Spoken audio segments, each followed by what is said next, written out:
you know. Let my fellow friend. You're gonna leave? No. Okay. Okay. I was just talking about the quest. Okay.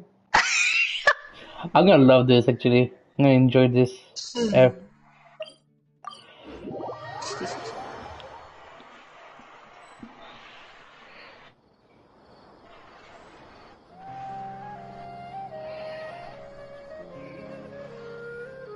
Come on, serious suggestions, please. I'm not trying to write a thriller here. It's supposed to be an essay, you understand? An essay. That means facts and logic. Well, if it's facts and logic you're after, you shot yourself in the foot with your choice of research topic, didn't you? The Tataris Suna mystery. When so much remains unexplained, there's little to be objective about. Unless, of course, you restrict yourself to textual criticism. Yeah, well, this is my teacher's area of research. I can't change that. But it's fascinating enough without having to sensationalize it, don't you think? The strange location, the missing details, a mysterious person. I want to write my essay on something interesting, and I'm interested in getting to the bottom of all this. That's the only reason I came to you. Since I got Scaramouche, can you build Yaimiko for me? Like, just build her? Fine, but I'll first build Scaramouche first, and then I'll build Miko. Yay! Yes, you came to me, so all the more reason to take my advice. Hey, who knows? You can do a good combo with those two, you know? That will make people want to read it. There's no getting I around said that. I wouldn't use her though. Damn it! Huh? I would use it if it was me, man. I'm just kidding. Okay. Imagine that happened. Like, I got Scaramouche and you did not get him. I would have been so sad, but it's okay. I would have spent money anyway, so. Damn! Even though you got C0, I feel like you say you're gonna get C6, me you didn't get him. You know. I will. I promise you, and I promise myself and Scaramouche that it's literally in my team comp that I will get him C6, and if not, at least C2 or C3. I feel sad because he remember Big got the weapon before you, then you supposed to get him before him. I'm like, It's because yesterday, even if I had the money already, I wasn't able to play because I was how to say this Did one of them just mention Tataris? it was still loading. It said 23 hours, and I was also in my grandma's house. Wait, what time? It said 23 hours to download. I was like, what the hell? Maybe Yeah, if I just turn it off. Oh yeah, that happened to me actually. I was waiting actually. Is it just Paimon, or is it kind of unusual for someone in Sumeru to want to write a paper about that? Everyone here is just going about their business. It's okay. Maybe it really is just Paimon. Guess people here are free to research pretty much anything. It's okay, you know, because you know what? Because even if you remember to have this weapon and Scaramouche, he doesn't know how to build him, you know what? Because he's wasting resources so much, he sacrifices artifacts all the time. He's wasting too much. In the end, he's always going to put HP defense, you know? Hello? Hello? Yeah, like I was saying, he's always putting... I don't get why he's always putting HP defense attack, like, for every character. Does he not know that they don't need them? Will you just put it like this? Remember, YouTube influences. Yeah. Why is this? You know, actually, I used to do them, it did not help me. You helped me, that's the thing. I learned from it. I learned from my mistake. You helped me learn from my mistakes. So that's kind of a good thing, you know. Happened to me, you know. It's okay. He's gonna ruin his account anyway, you know. Great. Let's go find out what this Yeah, and then he'll soon realize, and it'll be too late. Yeah. He soon realize he wasted all his money for no reason. Yep. That's why I told you to not get depressed, because even if he get his character's weapon, like any character weapon, it's gonna go all to ruins. I'm telling you. You have to you can be happy.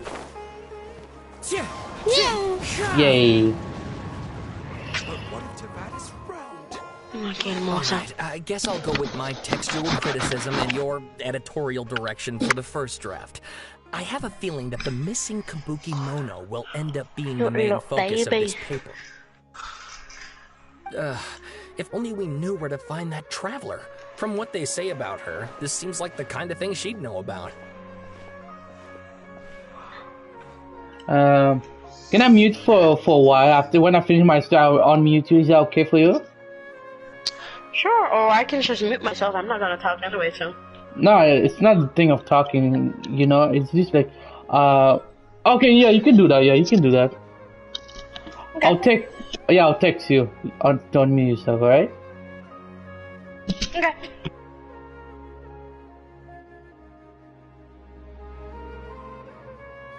Oh, you're the traveler, you say? Hey, what's with that face? Don't believe us? No, of course I believe you. Actually, I first heard about your great Oh, just in case, exploits just in when case. I was still in I was gonna tell you one last thing. Yeah? When you do Scaramouche's quest, try not to skip as much as you can, because it'll be a lot of talking. You wanna skip? No. Okay. You already know this part. You know you're gonna meet Scaramouche, right? Right? There's gonna be a part that there's gonna be a lot of talking, so try to focus a tiny bit on the talking, because there's something there that you're gonna be surprised about hearing. You know I never skip story quest, right? I know, but sometimes when I know that you do this, I know that sometimes when there's a lot of talking, you might have skipped sometimes. No, I never skip actually, to tell you the truth. Okay, just pay attention a little bit too much on that part, okay? I just skip like NPC like stuff, you know, the blue story quest, that thing. Yeah. Okay. But still, pay attention. I pay attention. I never said I never pay attention. Look at her. She think I never pay attention. I did pay attention on Eula story quest, so you know. And, Only on Eula story quest. and Charm and Zhongli and other characters too.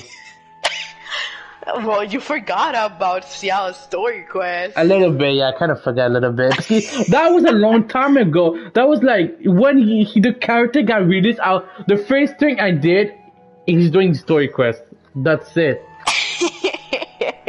It's okay. Okay, fine. Let's continue. Thank you. This is my first time coming face to face with you and your mysterious silver-haired companion. I couldn't believe my luck, and out of force of habit, I started, examining the evidence. Sorry. Oh, Sawada, for the love of... Sorry, we don't get out much, so our social skills are kinda lacking. Traveler, I hear you've helped many people a great deal and been to many places. Would you be able to tell us about Tatarasuna? Actually, we don't know much about that place either. In fact, we only came over here because we heard you talking about it and wanted to learn more. I see. My teacher chose this area of research as a personal challenge. He said it's difficult to get into because even Inazumans don't know much about Tatarasuna's past. But who'd have thought that... If you don't mind, I'd love to show you all my outline for the book I'm writing about Tatarasuna. Hold on, Sawada. Don't you think that's a bit of a deep dive for a first read? Well, fair point. In that case, please ease yourselves in gently by taking a look at Akaba's latest essay draft. Let me give you some background. This all started with the discovery of some records in Tatarasuna. The writings mentioned someone by the name of Mikoshi Nagamasa, who crafted a fine blade, but in the end, he threw it into a fire to destroy it, and killed his servant Katsuragi. Why? Well, no one knows. Apart from the swordmaker, his servant, and the one who wrote this all down, the records also mention a kabuki mono. This seems to be an Inazuman word for an eccentric stranger, someone who dresses funny or acts in an unusual way. That's right. Akaba's teacher has spent quite some time researching these events on the ground. This kabuki mono lived in Tatarasuna for a while before disappearing without a trace. And shortly afterwards, as Akaba mentioned, things got pretty ugly. So first this strange person goes missing, then a murder happens? Seems kind of fishy to Paimon. Yes, my thoughts exactly. So I helped out too. I asked everyone I could think of if they knew anything about what happened back then. And wow! Did I get lucky! Stop shouting! This part's important. I just wanted to make it stand out. It just so happens that a friend of mine works at the Government Records Office.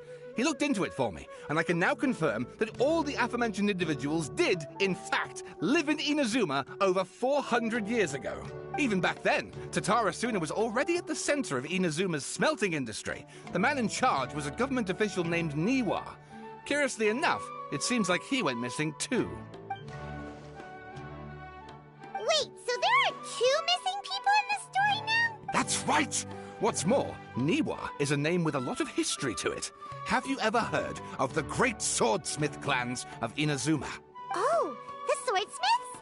Yeah, like Ishin art and so on? Wow, yes. You really know your stuff. That makes things easier. So basically, this Niwa was a distant relative of the Kaidahara clan, the last practitioners of Ishin art. Kazuha's clan. Something then seems to have happened in the Kaidahara clan, leading to their downfall. I don't know the details, but taken in light of everything else going on around that time, it makes you wonder whether it's all connected somehow. The Kaidahara clan? Sawada, you left out the biggest detail of all. Oh, yes, of course. How could I forget? Brace your minds, ladies and gents, for they are about to be blown. Or maybe you won't believe your ears. I wouldn't blame you, of course, because in all my years as a writer, this is by far the most. Get to the point, for Pete's sake. According to information acquired by Akaba's teacher, the Kabukimono was not a human, but a puppet. A puppet? Scaramouche.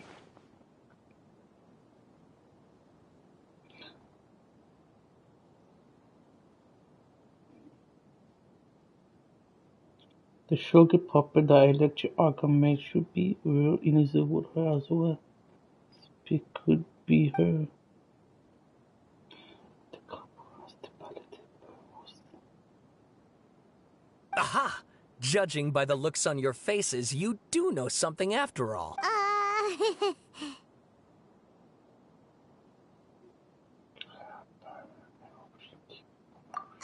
No! Paimon just meant, how creepy. The way you described it makes it sound like a ghost story. I agree, it does. But considering that non-human races in Inazuma are by no means uncommon, spooky events are to be expected. And that's exactly what my book is about. Please, take a look. Wait, a man of the Sandra aura. Okay.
Damn, that's a big book you did.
And please read my essay draft as well.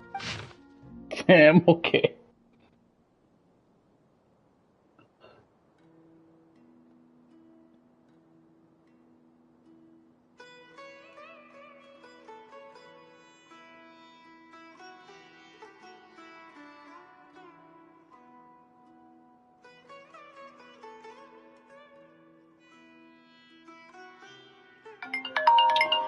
Give me a second, guys.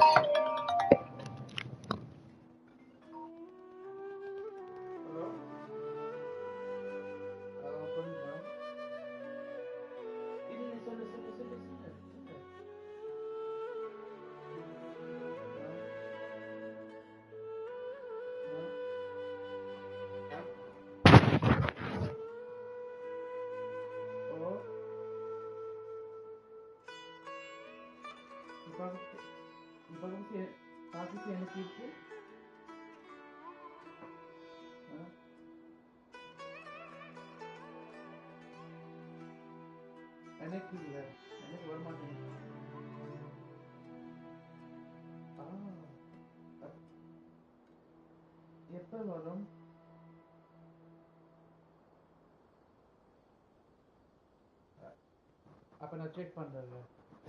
எத்தனை வரும்? எத்தனை காசு வரும் எனக்கு?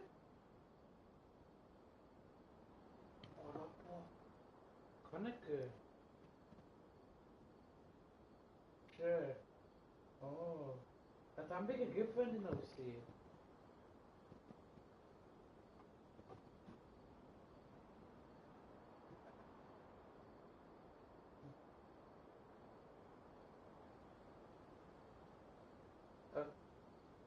சரி நான் இதுக்கு பார்க்கவா okay நீ கப் கேக் இந்த இதுக்கு சேவை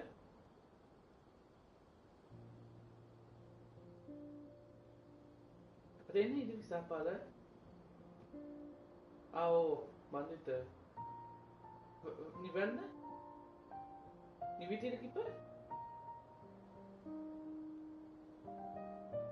okay bye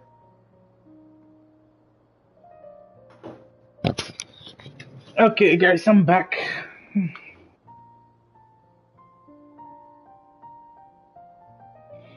You know, I guess today I guess Scaramouche.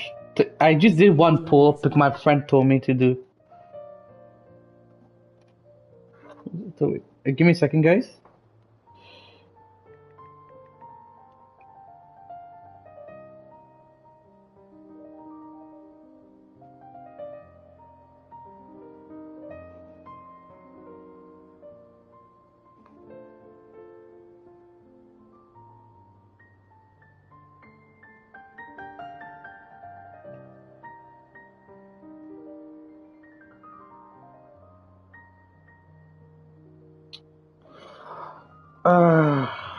Why Speed Demon, you're here?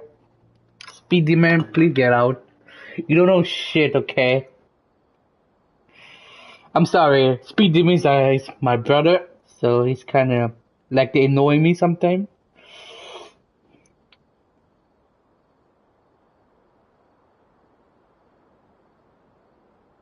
Hey, Speed Demon, when you gonna do some Apex videos, you know? I want to see you do 4K. Come on, Speed Demon. Huh? 4K. When? Why, you never gonna do 4K? That's why you're not good with Octane, of course.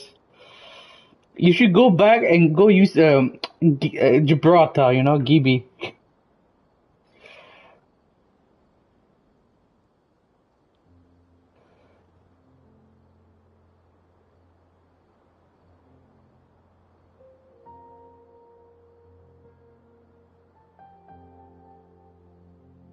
Sawada was going to retire to follow his more creative approach. I know you're not going to retire. Should be grounded in facts. Speed I Demon. don't think explaining everything away with mysterious forces will cut it.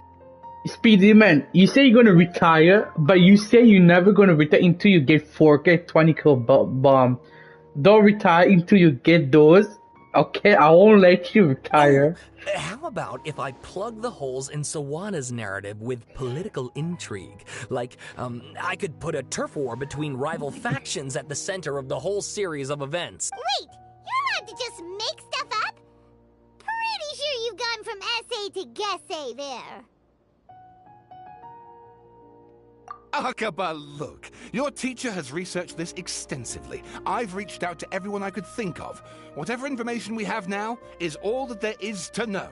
This is as much detail as you're ever going to get. Besides, if there really was a political power struggle going on at anything like the level you seem to be suggesting, what hope would we ever have of finding out the truth? Good point. Okay, back to the drawing board, I guess. Give me some time. I need... We have some other stuff to do, so we'll have to say goodbye for now. Good luck with your essay! All right, thank you. If you find out any more info about all this, please do let me know.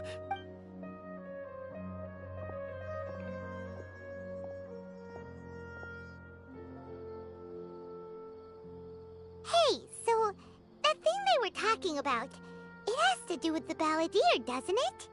Okay, then even if we did know something about it, we probably couldn't share it with them, huh? After all, we kicked his butt and got him locked up.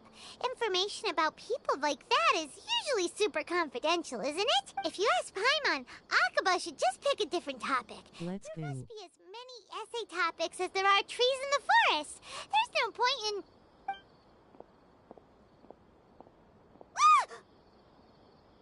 Hey, did you see that? He literally just went by, over there. It looked like... The balladeer! No, it can't have been. He got locked up. Oh, quick, let's catch up and see.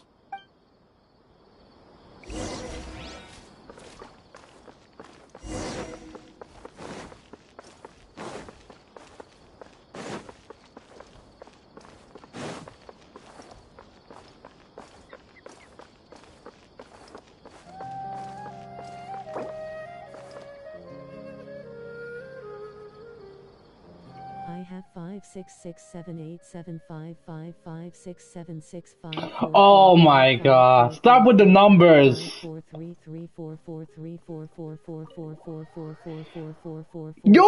chill! Resubscribe. I don't care. It's not even true. Yeah, oh my god. Why'd you go annoying someone else, huh? Why you always have to be me? Oh yeah, because you like to pick on me. Yeah, I can see that. Yeah, sure. Little shit. Lucky my brother anyway.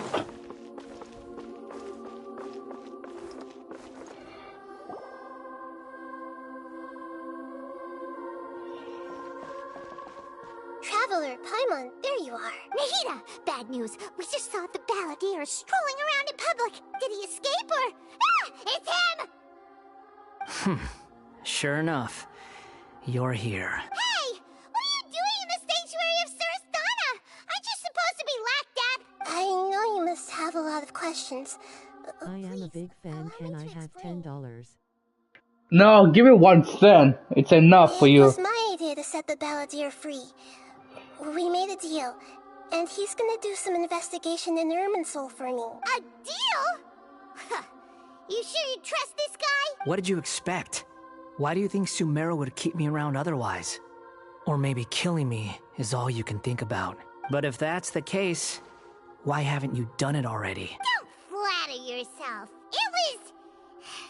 Nahida said there's still some mysteries in you to figure out. Ah, so if it were up to you, you'd finish the job? Guess I had you all wrong. There I was thinking you were just getting cold feet. Well, that escalated quickly. Not a good start. Could I ask you all to please calm down? But Paimon's worried about you, Nahida. Don't let him trick you. It's not every day you see people questioning the God of Wisdom's judgment. Just when you think you've seen it all. Don't you dare try to drive a wedge between us! As long as the terms are reasonable, I don't think there's a problem in making a deal. Even with the balladeer. Well, I for one have no reason to doubt you. Considering you even struck a deal with the doctor. Yes, one in which I gained valuable information. You'll come to understand more about that in the fullness of time. The Balladeer's power was all but completely spent after your battle. He's no longer strong enough to be a strategic threat to us. That puts him in quite a precarious position. Plus, he's a former Harbinger with knowledge of many of the Fatui's sensitive secrets. Being stuck here in Sumeru could make him a sitting duck, depending on how the Fatui plan to respond. Wait a second. Former? You mean he's not a Harbinger anymore? I take no pleasure in saying this, but it seems as if the doctor had no intention of welcoming back a loser, so... Sometimes it's you using them, other times it's them using you. Most human relationships are this way. Certainly all the stable ones are. That's how it was between me and the Fatui, and also between each of the Harbingers. So as long as you have some value to offer, nobody will ever abandon you. But after recent events, even I have to admit that I'm not worth quite what I used to be.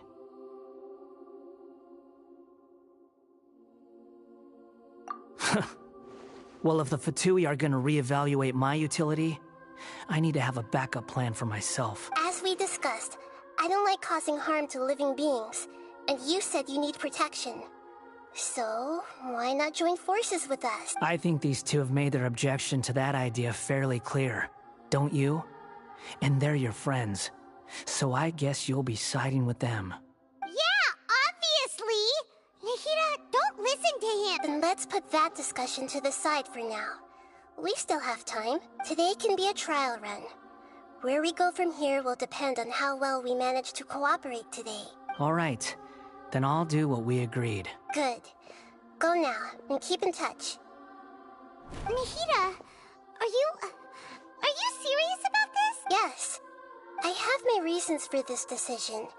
In fact, I'm largely doing it for your benefit. Yes. As I told you once before, there's information about your twin in Irminsul. Oh, yeah.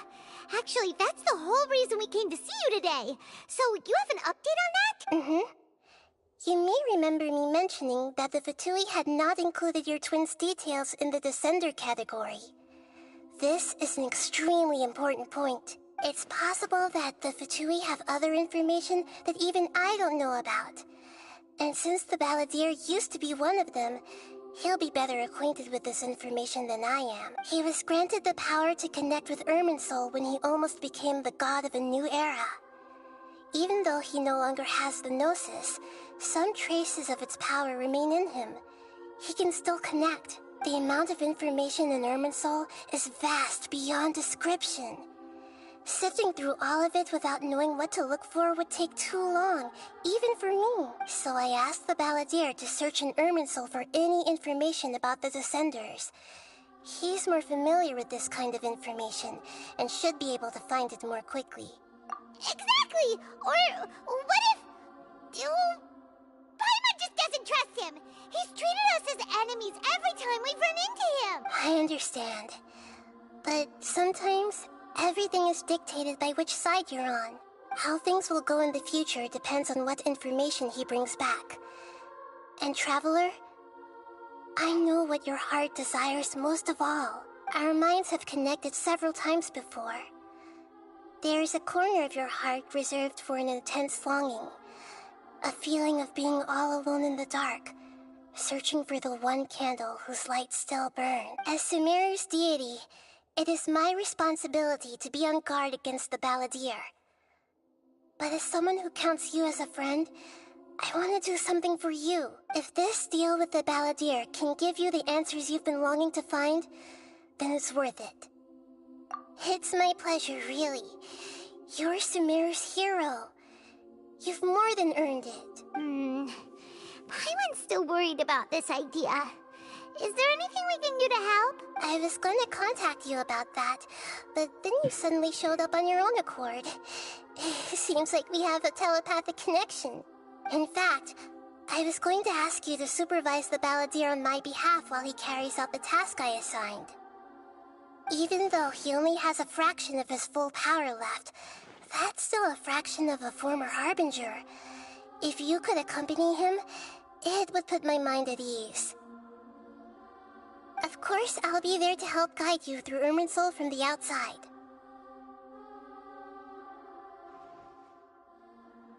Great, thank you. Prepare yourselves. I'm going to transport you into Irminsul. Wow, it looks pretty different here compared to last time. Yep. The colors are gentler. Guess that must be because Sumeru's at peace now. Look at that. Hot on my heels.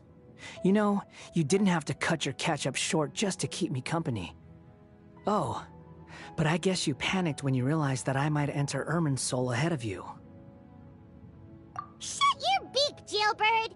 No way a prisoner gets to be so smug! I understand that prisoners have to put up with harassment from the guards. But right now, I'm on temporary release. So maybe you should think about backing off a little. Sounds like a successful rendezvous. I need to be quite clear about something. In a few moments, you'll be entering into the innermost region of Irminsul. It is an environment like no other, and the most important place in all of Sumeru. Unlike anywhere else, Irminsul's inner region consists exclusively of torrents of information. You must put aside your differences and be extremely careful as you navigate your way through. I know there are many grievances between you, on both sides, but it is essential that you remain calm after entry. This is as much for your own safety as anything else. Fine, let's call it truce. But only until this mission's over. Let's cut each other a little slack, shall we? We are gonna be traveling together after all. Per my agreement with Lesser Lord Kusanali, I'll be at the front. It's my job to lead the way and get rid of any obstacles in our path. All you have to do is keep your pretty eyes open and try not to fall behind. You sure are confident. Paimon will give you that. You make it sound like you're even more experienced at adventuring than us. If there are no further objections, I suggest we get going. Or did you need some time to mentally prepare yourselves? Ew! Ugh, the snark on this guy. It's unbearable.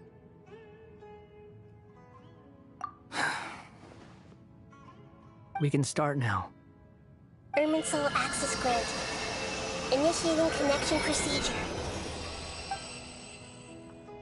Is this a small sapling? Oh, darn it! Come on, let's catch up with him.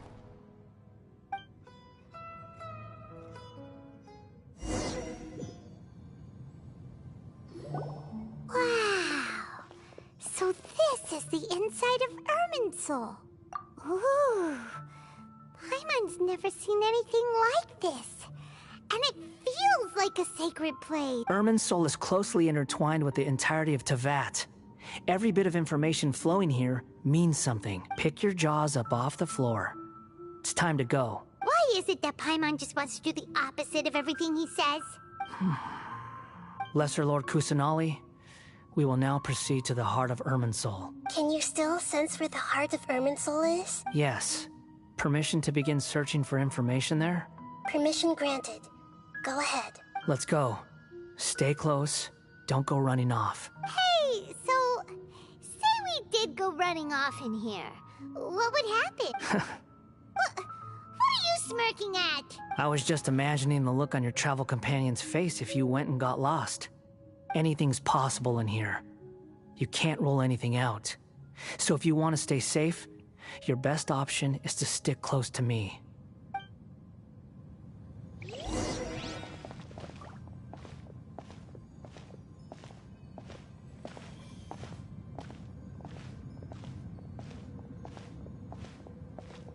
These sapling things have spread out. Those are all packets of information from inside Irminsul. Be careful not to touch them.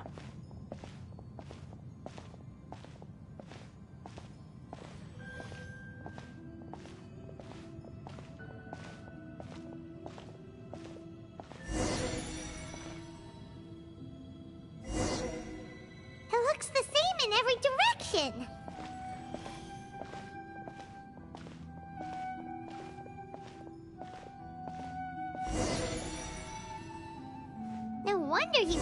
about getting lost. Huh. What do you know? He was actually telling the truth. Is he mocking me again? What is it this time? There's a time and a place to lie, but this definitely isn't it. So why don't you relax your guard a little?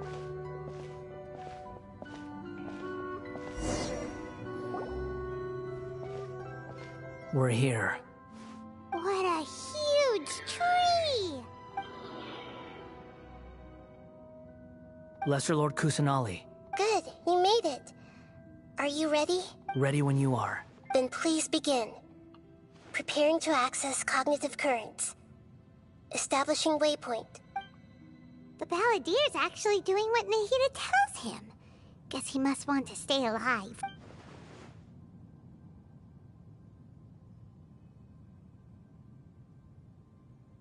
He seemed to put on resistance. He seems to get good at the work on the frontier. Maybe he has similar.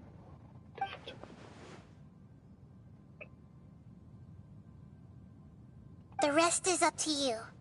If you discover anything at all, make sure to share it with us. Will do. Huh. For once, we're the ones with nothing to do. Traveler, Paimon, would you like to talk? Yes, I've also invited Paimon to join. Huh? What the? We can talk to each other inside our heads?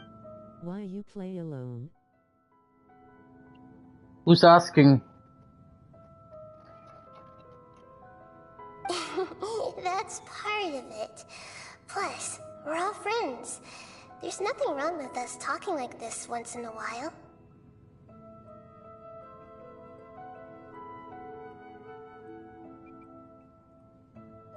It's you, Speedy Man.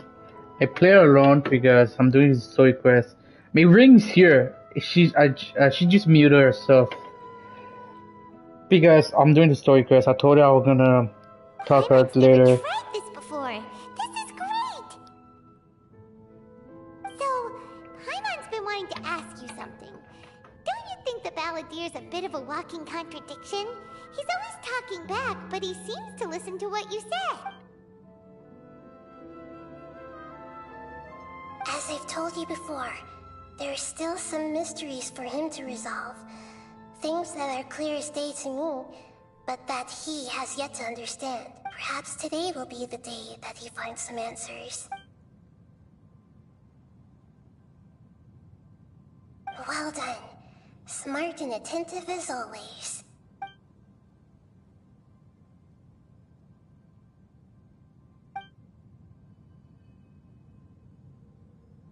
So, you made contact with that part of his mind. Well, it's true. Betrayal turned the Balladeer into the person he is today. Huh. Paimon thought nothing could get under that guy's skin.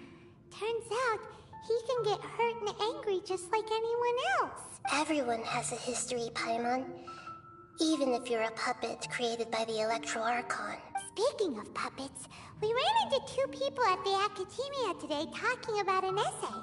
Turns out their topic was about the Tatarasuna incident. Nahida, do you know anything about that? If you mean the mysterious events, the Kabuki Mono and so on, yes. I know about all of that. Really? Because from what they were saying, it sounded like lots of Tatarasuna's history is still unexplained.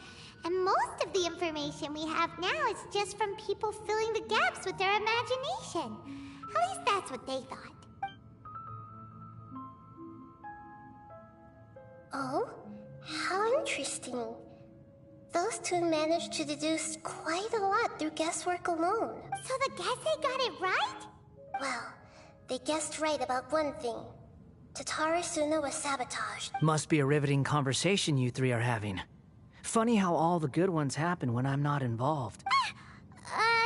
What makes you think we're talking to each other? Don't insult me. You're having a private conversation without me. Obviously, I must be the topic of said conversation. Of course you do. You can't have your prisoner knowing too much.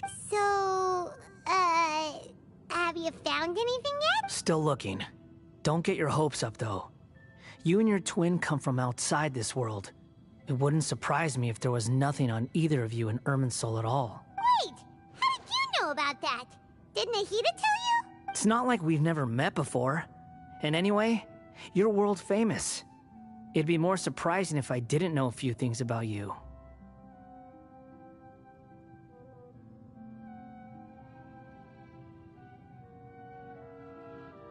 Right now, we have to keep the peace. I'm not interested in creating more misery for myself. And making cordial conversation is something I can manage. Huh? Wait. This light. It looks similar to those saplings. What could it be? Anonymous data. Hey, don't you forget the agreement. You have to share it with us. Shh. Just wait. Mr. Niwa, are you certain this is worth the risk? We are talking about Tatara Suna's furnace, after all. It may not pay to act rashly. There's no one else who can enter the furnace. It has to be me. Is that so? Well, since you insist. It's...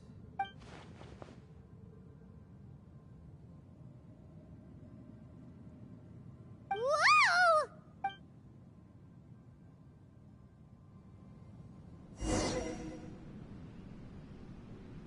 I have been in Tatara Suna for some time now. You have shown me great hospitality, as has Mikoshi Nagamasa, and indeed, everyone else. Under your leadership, Tatara Suna is a warm, welcoming place. Like a giant village. People are gainfully employed. Their lives have purpose. They are motivated. As I understand, the Raiden Shogun has, in recent years, eliminated much of the evil that plagued Inazuma. As for Tatara Suna, it was originally established as a means of safely disposing crystal marrow. The forging industry with crystal marrow as a raw material has since flourished, giving rise to generations of swordsmiths. Some world-renowned, others unknown. All passing on their legacy. Skills, blood, dreams. Every smith brought into this trade looks to find their purpose between steel and blade. That is why you accepted the proposal brought to you by myself and Akame. Yes, well, were it not for you coming to Inazuma and happening to make Akame's acquaintance, the two of you never would have joined forces. And he would be the first to admit that there's no way he could have revolutionized our forging process like this on his own. At least not on the same timescale. You allowed Akame to take all the credit for a method that you jointly developed. He sold it to me, and now every piece of ore here is smelted using the new technique. Even now, you remain one of Tatara Suna's key consultants, working right here alongside us. I believe it is you, sir, who are truly responsible for the changes in our manufacturing and forging methods. You flatter me. From the outset, I saw much that was commendable in the forging industry of Inazuma. And it has been my great honor to befriend you all. So you say, Escher. But is this really the truth? My good sir, what do you mean? I tried to resist thinking it was all connected. Because I didn't want to speculate. And I didn't want to believe that things could turn out this way. What have we gained from adopting your new technology? Ominous black smoke? Mounting production problems? Worker fatigue and casualties are up and continuing to rise at an alarming rate. And recently, as you well know, someone died because of that strange filth inside the furnace. We've kept the truth from spreading outside, but still, I suspect you understand it better than I do. None of the people who went out to get help have come back. Now, our mutual friend, the Kabuki Mono, is taking the Golden Feather to Narukami Island to seek an audience with Shogun. This is our last hope, but that doesn't faze you, does it, Escher? Nothing does. Otherwise, why would you still be standing there with that smile on your face? I'm just surprised that you finally chose to be so sincere. I'm sure you've been harboring these suspicions for quite some time. Mikoshi Nagamasa may have noticed that there was one common denominator among all these events. Namely you, Escher. But Mr. Mikoshi is more cautious than I. He does things by the book. After all, Nagamasa is the adopted son of Mikoshi Torichio, the yokai struck down by the Shogun's own hand. If he truly seeks to redeem his family's honor, an abundance of caution is well advised. You're well informed on the subtleties of his situation for a mechanic all the way from Fontaine. Are you sure you're not a little overqualified? Why, Mr. Niwa, are you suggesting I find a job as a diplomat? Sadly, I am so very attached to my craft. Enough, Escher. I'm here because an evil force is raging inside the furnace. And someone needs to take your new device inside the high-risk zone so we can absorb it and put an end to the problem. I'm in charge here. And I'm about to take some responsibility and head inside. Probably to my death. But what about you? What are you still doing here? Judging from the look in your eyes, you don't seem to trust me. Drop the act! We're past that now. Whoever you are, it looks like your plan to destroy Tatara Suna has worked. I just want to know what you're still doing here.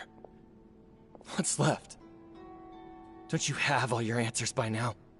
Honestly, I'm just waiting for the right moment. No.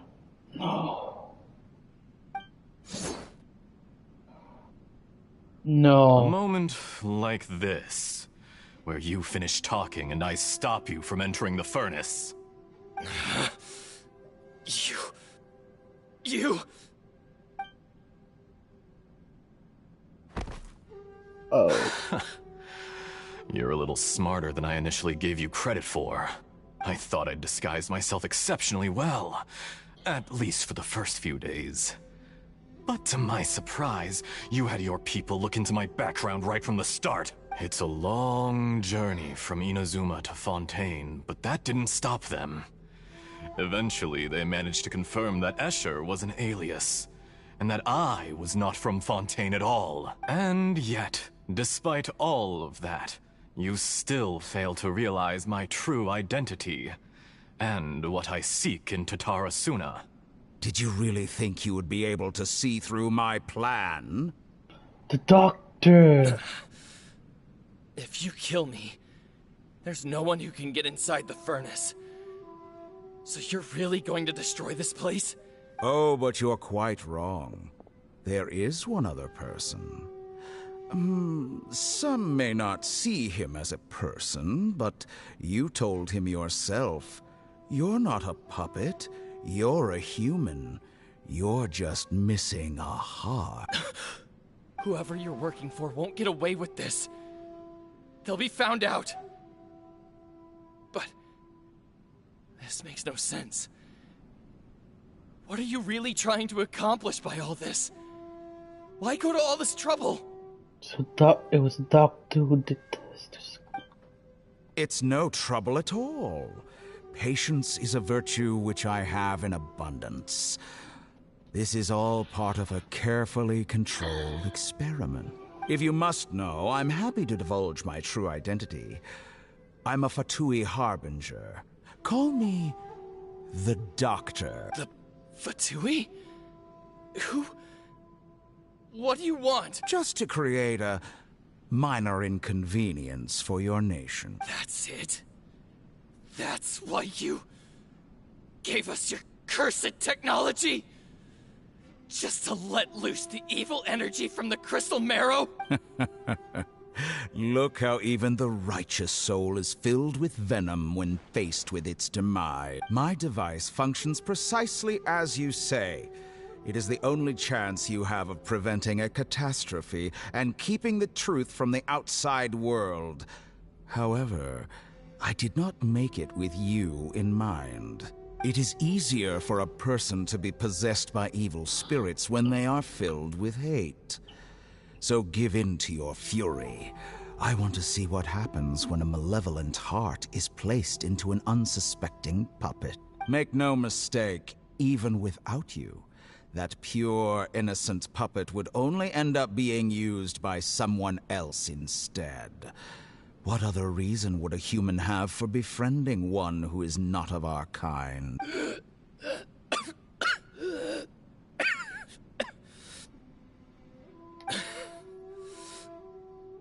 If you give him my heart, tell him that both Nagamasa and I see him as one of us.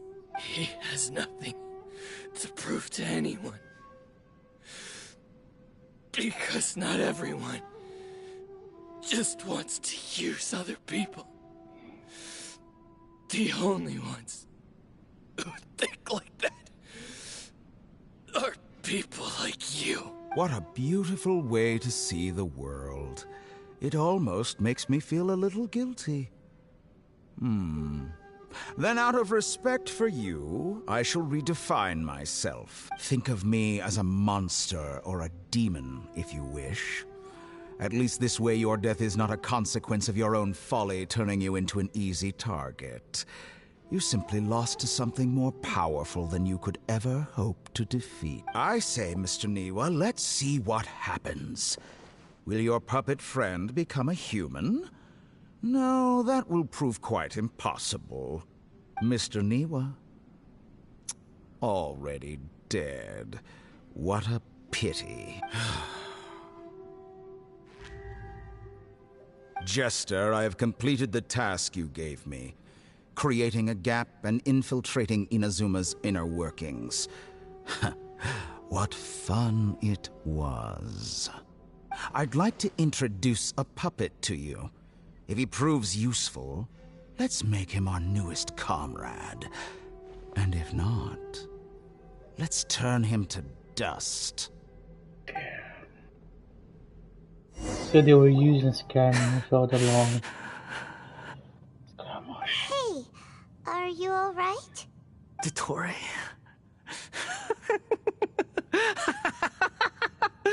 Dottore! Good. Good. Was that the doctor? Did he turn into a mechanic from Fontaine?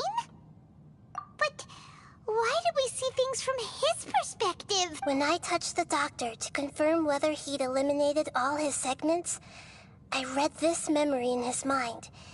You have to admit, it must be the truth. Maybe so, but it means nothing. Does it? But this memory shows that Niwa didn't betray you. He never meant for you to be the one to take the device into the furnace. You know very well what that means. Even more so than I.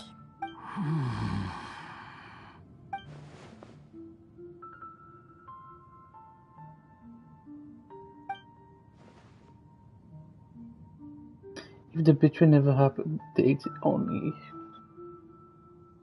Let's give him some space. He looks really mad. Paimon doesn't want to be anywhere near him right now. We need to give him some time to process his emotions. Paimon's still confused about the Tatarasuna incident. So, the doctor was behind it, but why has that gotten him so worked up? Nobody has ever deceived you like that, Paimon. It's natural that you find it difficult to understand. Perhaps he needed to learn this someday, so now you have the complete picture. Katsuragi took the Kabuki Mono to live with the people of Tatarasuna. Later, the doctor showed up, disguised as a mechanic from Fontaine. And that's when the trouble began. It was all a horrific experiment planned by the doctor. Everything he did was just to plant seeds of disaster in Inazuma that would bear fruit in the future. Of all the unwitting participants in the doctor's experiment, the balladeer became the main test subject. After the events you just saw in that memory, the doctor put Niwa's heart into the device and handed it to the balladeer. Then, he instructed him to enter the furnace and absorb all the filth caused by the smelting process. The load was far beyond what he expected, but the balladeer survived. He left the furnace in sheer exhaustion and said to the mechanic, "This device seems to have protected me. What's in it?" The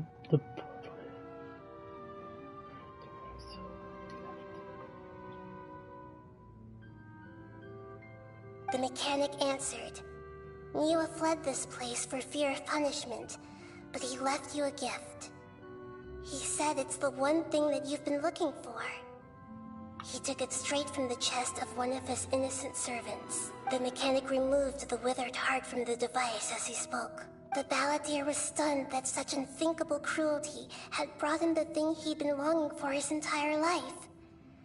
A heart acquired through cold-blooded murder is a cursed thing, but it has protected him from the filth. He thought Niwa had completely betrayed him, and yet this very betrayal had ensured his survival.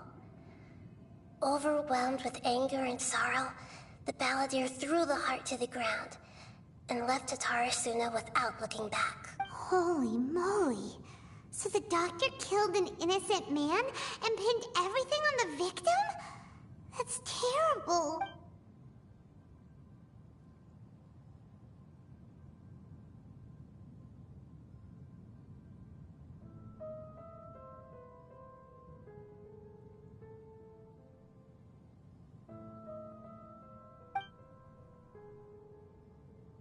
Yes.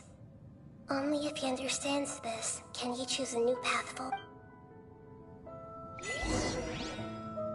Dotori, you brazen-faced... Niwa didn't run from justice. You killed him.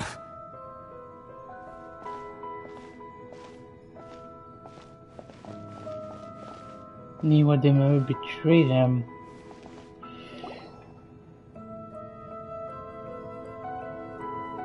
Shall we see how he's doing?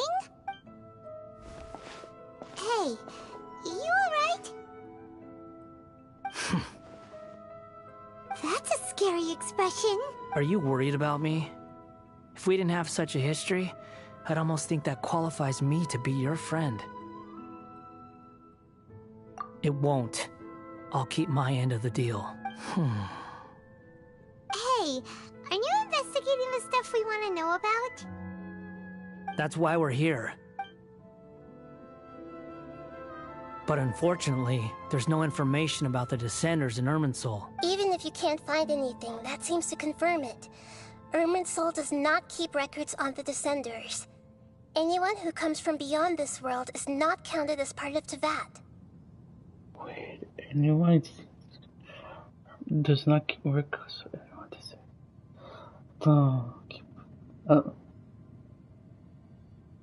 Does anyone who's come from the beyond the war?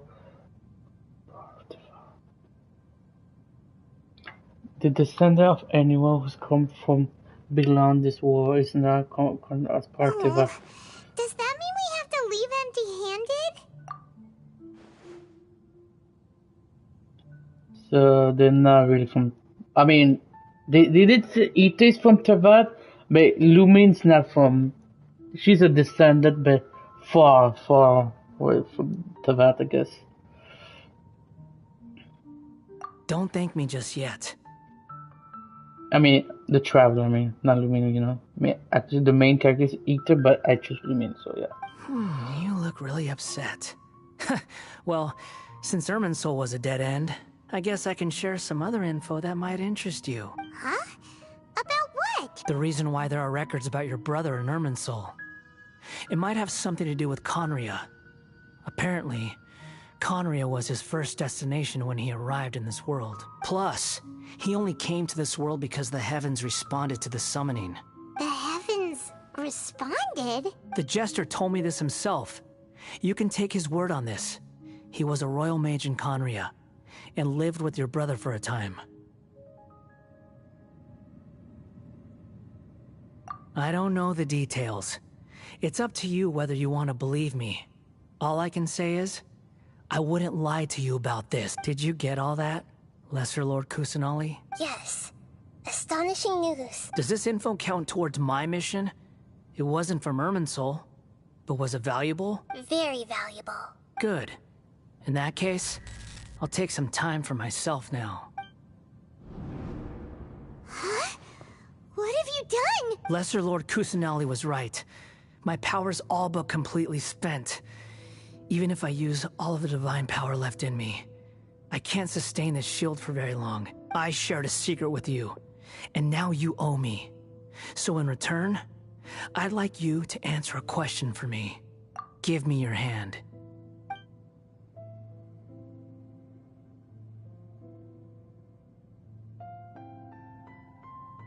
Can you hear my voice inside your head? No, I can't do anything like that anymore. At most, all I can do is exchange a few words with you. So tell me, in this world, is it possible to change the past? Done. Huh? What the? What happened? Paimon only saw you hold hands for a second. Nothing. I was just thanking her for helping me.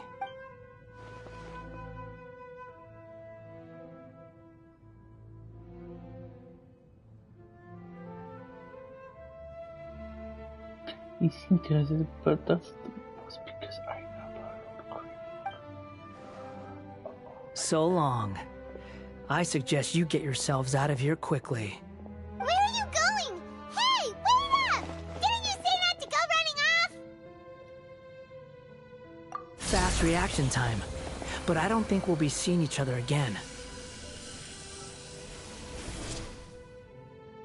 From this day forth, the names Balladeer and Kabukimono will cease to exist. Those who died in Tatarasuna because of me deserve another chance at life. Hey, Balladeer! Don't do anything stupid! You know, I never did like insects. Hordes of the puny things swarming together can be a real nuisance. And I enjoy nothing more than to stamp them out like the pests they are. But if a colony of harmless ants isn't threatening anyone, I guess they deserve to be left alone. Luckily, everything can be set right. It's time to solve this once and for all. Balladeer! Balladeer! Uh-oh, he disappeared. Come on, we gotta find him somehow.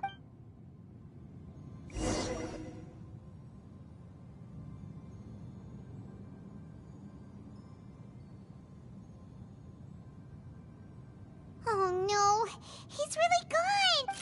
Oh, can you hear me? Nahida! Traveler, Paimon, Balladeer, what happened just now? I was suddenly cut off by some kind of power. It was the Balladeer's fault. He shut you out. I didn't think he'd be capable of something like that with so little power left. Did he keep some of his power hidden when he was defeated? Or did he achieve something beyond his abilities, and it took everything he had? Where the heck did he go? Ugh, it's all our fault.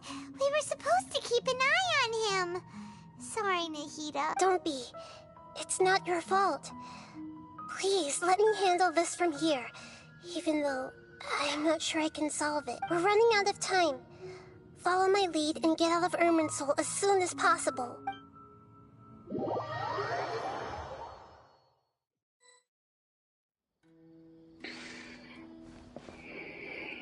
We're out!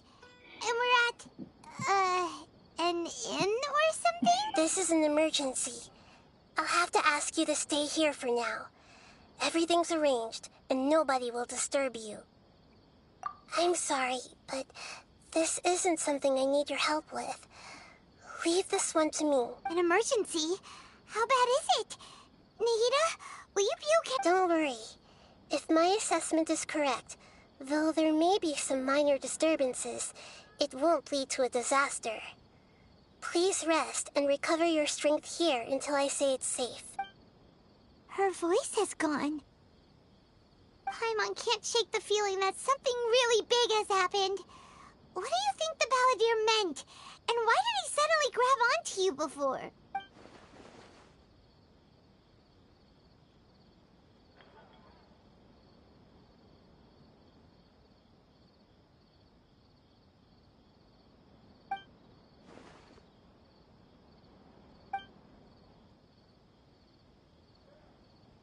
He wants to change the past? But surely that's impossible!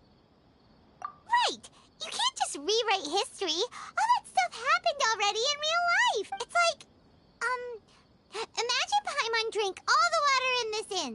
Even if no one was there to see it, Paimon would sure as heck remember drinking it! So, why does Paimon still have a bad feeling about this?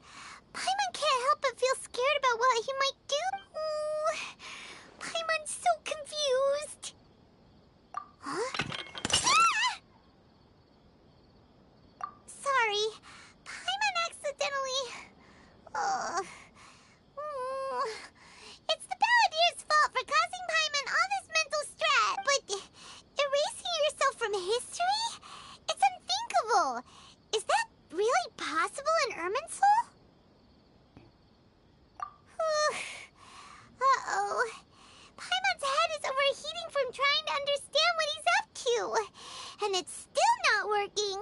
Ugh. Paimon's had it with that little brat. He's been nothing but trouble ever since we met him. There's no way he'll actually succeed, right? Otherwise, won't everyone who's connected to him be affected too?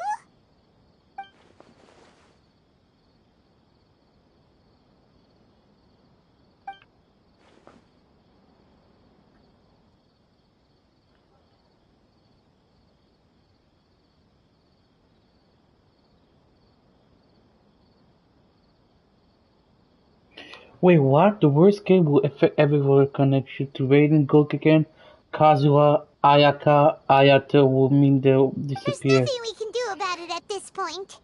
Hey, have you got any ideas on what we should do next? Seems like now there's nothing left for us to do but to go to sleep. But Paimon's still so worried. Paimon won't be able to sleep a wink tonight. So, how about, we list all our favorite foods to take our mind off things. Heck, if that doesn't work, Paimon's probably gonna collapse of anxiety here. Alright, Paimon will start. First dish. Munstack grilled fish. Oh, and chicken mushroom skewers. Tea break pancakes, cream stew, sauteed matsuta, and Drayan chili chicken, almond tofu, satisfying salad. Also, Adeptus Temptation, golden shrimp balls, triple layered consomme, lotus seed and bird egg soup, and...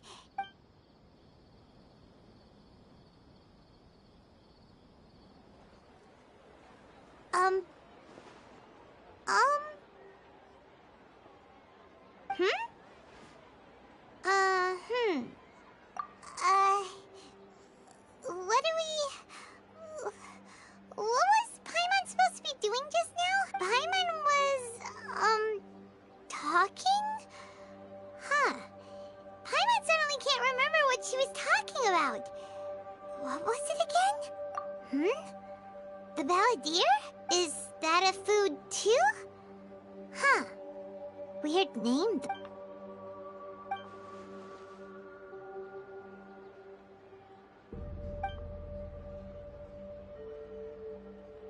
What's wrong? Your eyes are like saucers. Was it something Paimon said? So, the Balladeer. Is that someone's name? 'Cause it sounds like a nickname or something.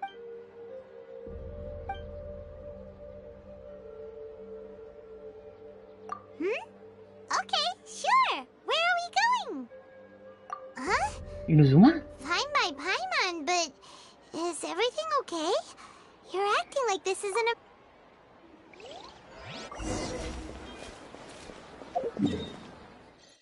We're actually going to Inazuma, damn, okay.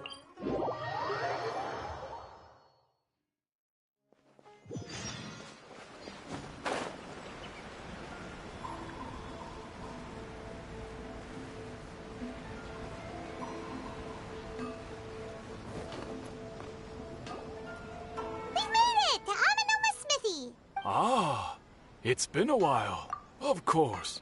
Go ahead. Oh. Now there's a question I wasn't expecting.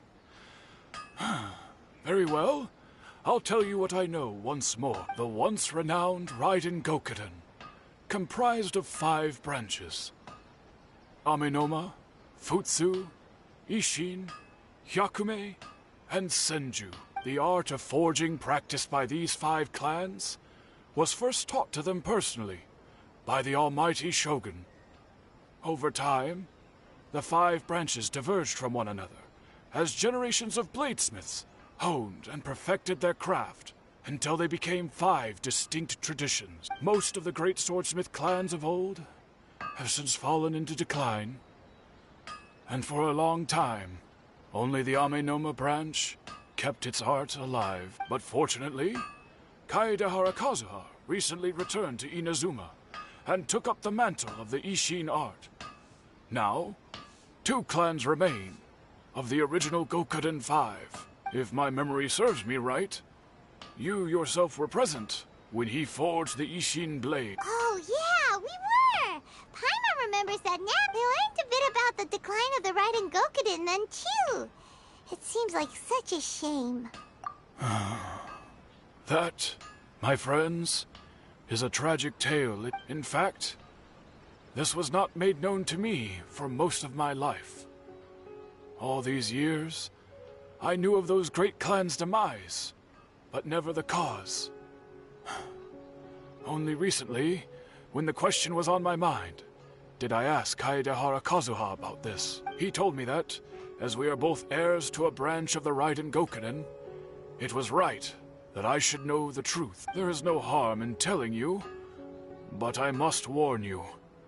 It is a dark and sorrowful tale. The Raiden Gokuden were the targets of a murderous rampage by a vengeful bladesmith. Vengeful?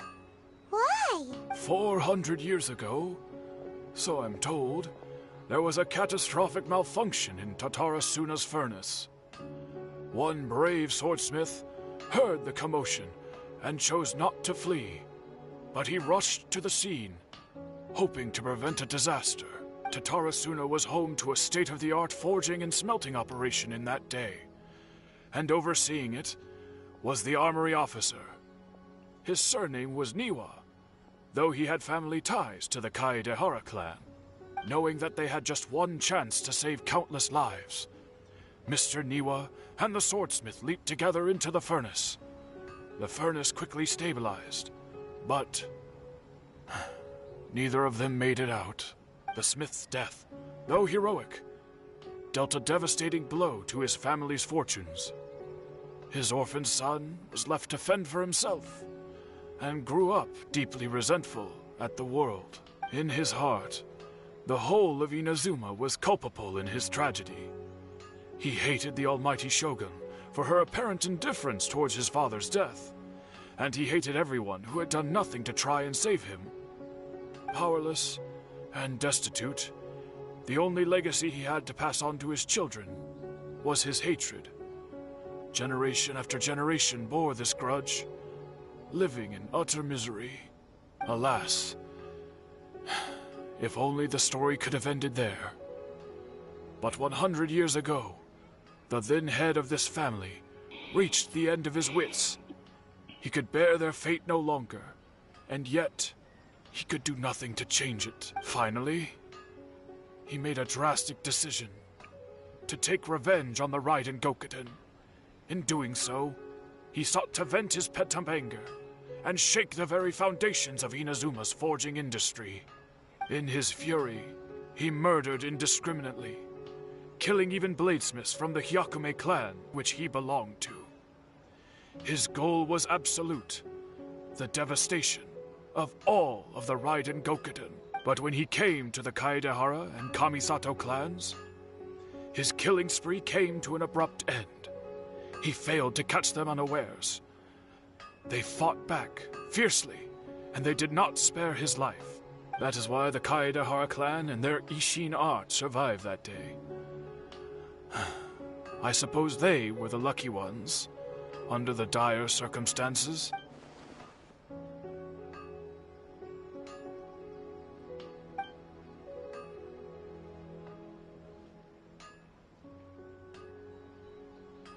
Was there anything else you wanted to ask?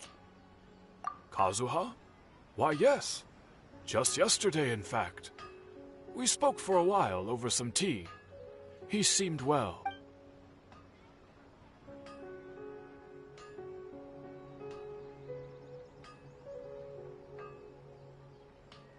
My pleasure. Don't tell Paimon. There are other places you want to visit too, right? Your expression says it all. You can't hide anything from Paimon. On to the next stop. Lead the way, traveler. Paimon will be right behind you.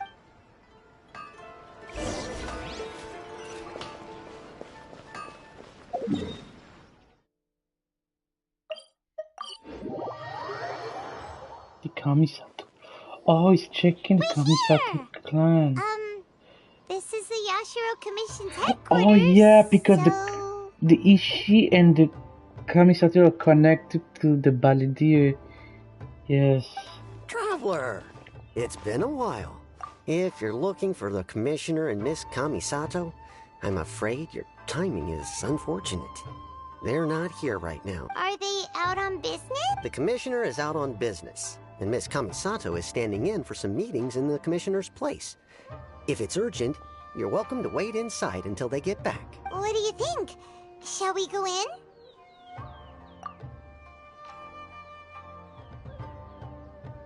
If it were anyone else, I couldn't allow it.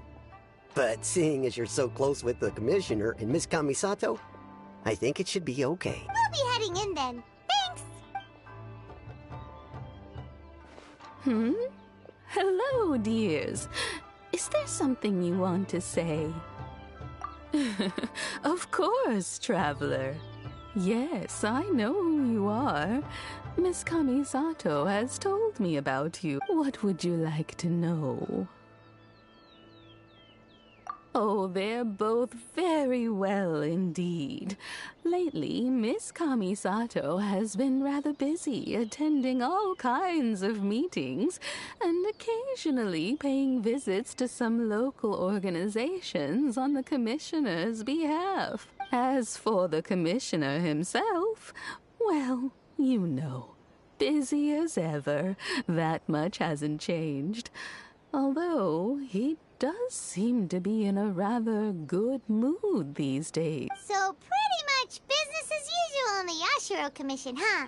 Very much so.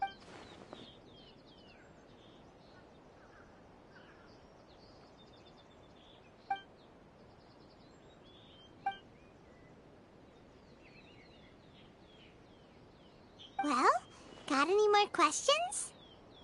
You're very welcome. In fact, I would love nothing more than for you to come and visit more often. But I'm sure you must be far too busy to have time for that. Miss Kamisato talks about you all the time. She seems so thrilled to have you as a friend, and she's always saying how talented you are and how much she admires you. I must say, many things in Inazuma seem to have taken a turn for the better since you arrived here. So you're not just Miss Kamisato's knight in shining armor, you know. You're a hero to us all. I mean it. Whenever the Commissioner dines at home, Toma always joins him. I always find myself at my most relaxed when I'm serving the two of them and listening to them chat away. The Commissioner has such a busy schedule that he doesn't always have the chance to take his meals at home, but given the opportunity, he always prefers to dine here. They say it's because Toma's a much better chef than most. Oh, the Commissioner is so fond of home comforts. They get to talking about you sometimes too, you know.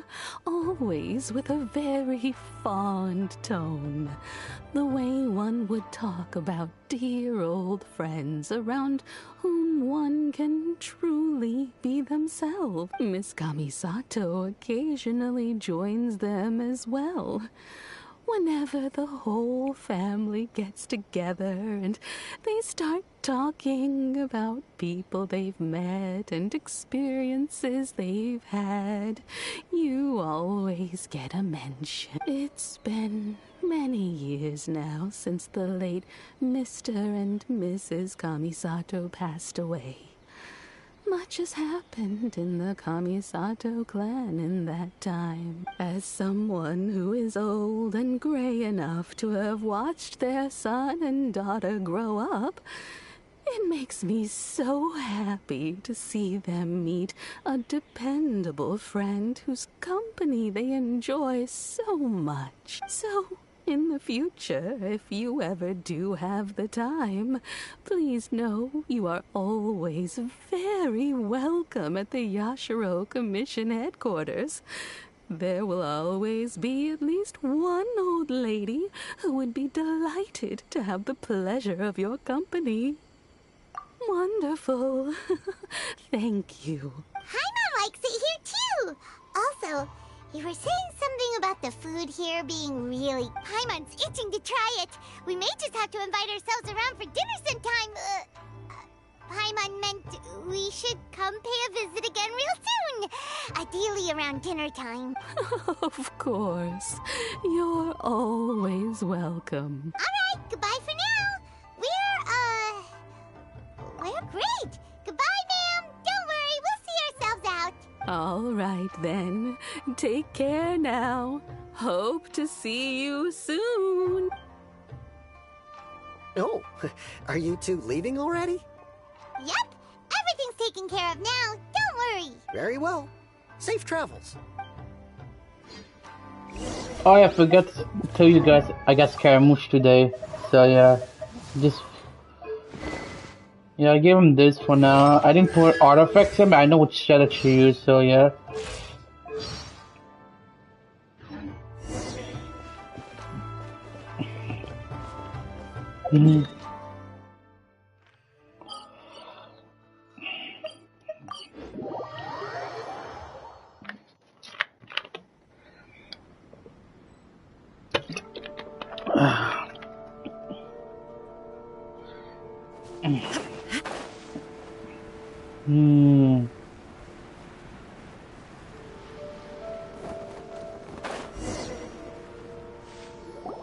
Well, here we are. But what are we looking for? Something? Or someone? Do my eyes deceive me, or is that the Traveler and Paimon? Xavier? What are you doing here? I was in the general area, and now I'm in this specific area. There, that's me. So what about you two? We have some questions and thought you might be able to help.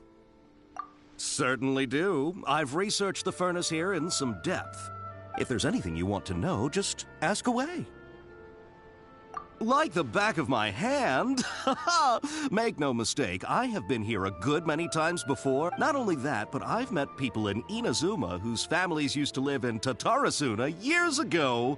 They said it's all true, the history here. Oh, well, it's a long story, don't you know? The tale of Tatarasuna starts a long time ago. I'm told that its history is one of the most foremost forging and smelting operations in the nation. Goes back around 1,000 years. Still, the furnace has had a couple of serious maintenance issues along the way. A couple? When exactly?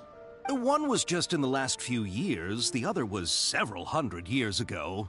A fun fact, I'm not the first Fontaine tech guy to come and work on it either. There was a guy back then too. They say he was a mechanic who consulted on a technology upgrade. It seems like the technological collaboration between our two nations goes back a long way. How about that? Hey! Weren't you gonna ask Xavier something about Tatarasuna? Come on, ask already! Oh, I didn't realize you two were here for a history lesson. Me neither. Paimon doesn't know what's gotten into this one today. Feels like we've been preparing for a history exam or something. What brought this on? Did you just wake up today with a sudden burning desire for historical knowledge?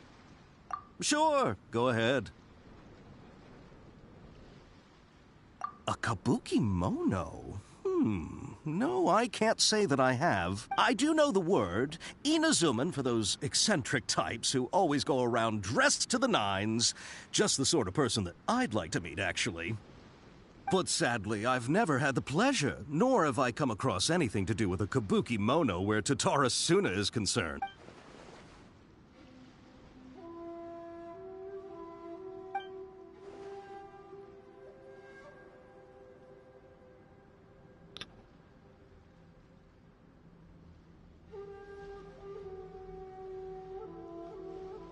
Of course! Don't mention it. Oh, we're leaving?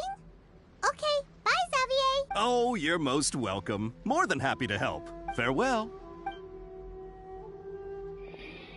Looks like you got all the information you're looking for.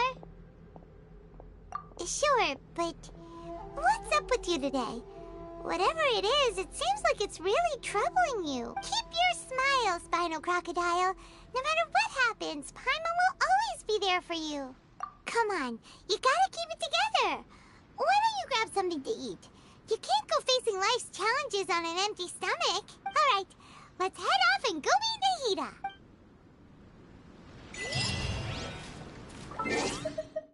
We're gonna take my achievement, right? Yeah.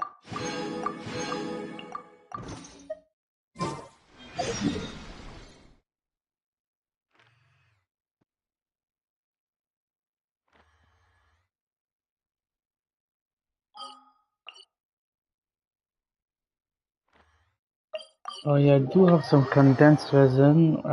Resin.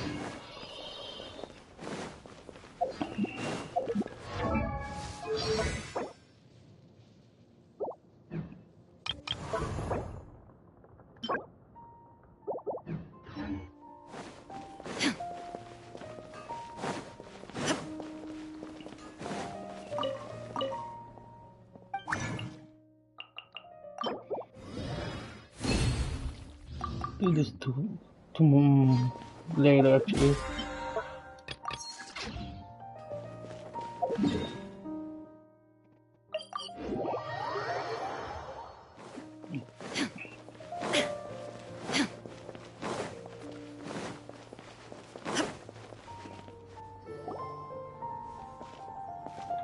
Hey, it's them!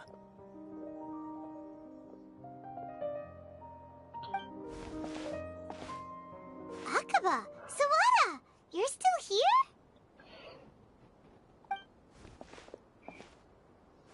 Indeed we are. If you have a moment, we'd love for you to join us once more. We have time. What do you want to talk to us about? It's the same topic we discussed last time. Obviously. Still looking for more info about Tatara Suna, huh?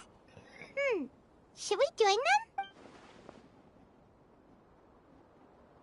Unfortunately, we haven't made any real progress.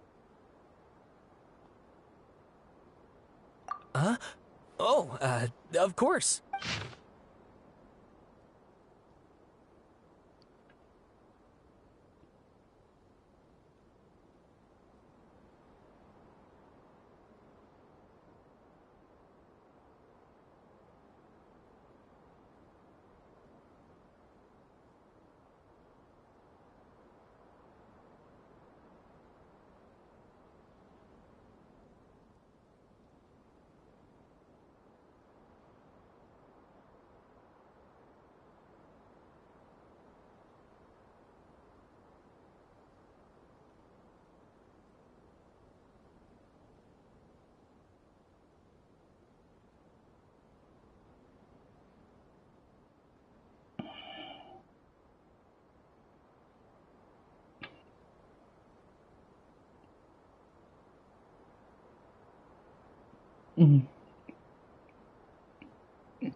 Wait, it does seem look more important. Wait.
Mikoshi declared adoption to only water. Adoption.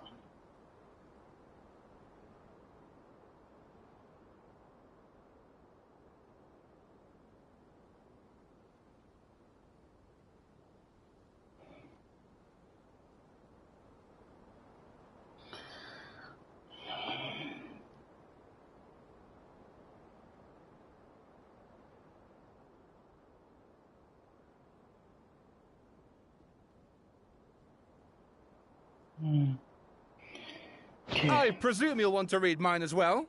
Here.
Well, what do you think?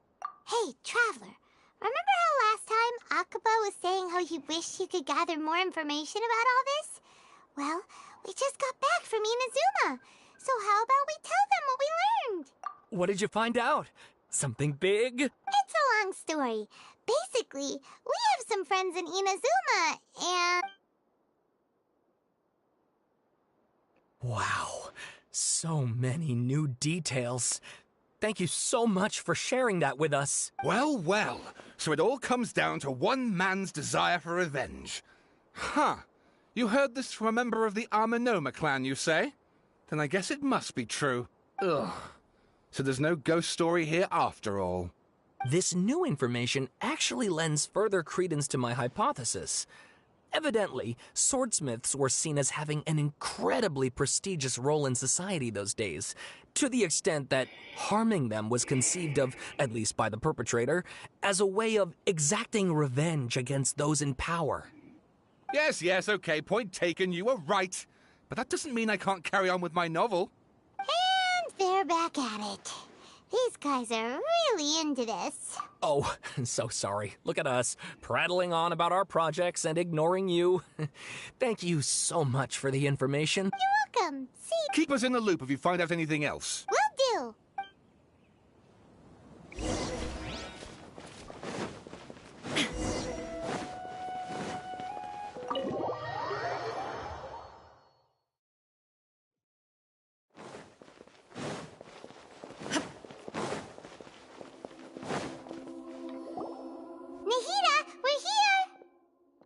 Traveler, Paimon, how have you been? Ugh, where to start? Paimon hasn't had a moment's rest this whole time. That night, we ended up chatting and chatting until suddenly the sun was up. And then she decided she wanted to go to Inazuma. The Balladeer? It sounds like some kind of code name. You look troubled. Is there something you need to tell me?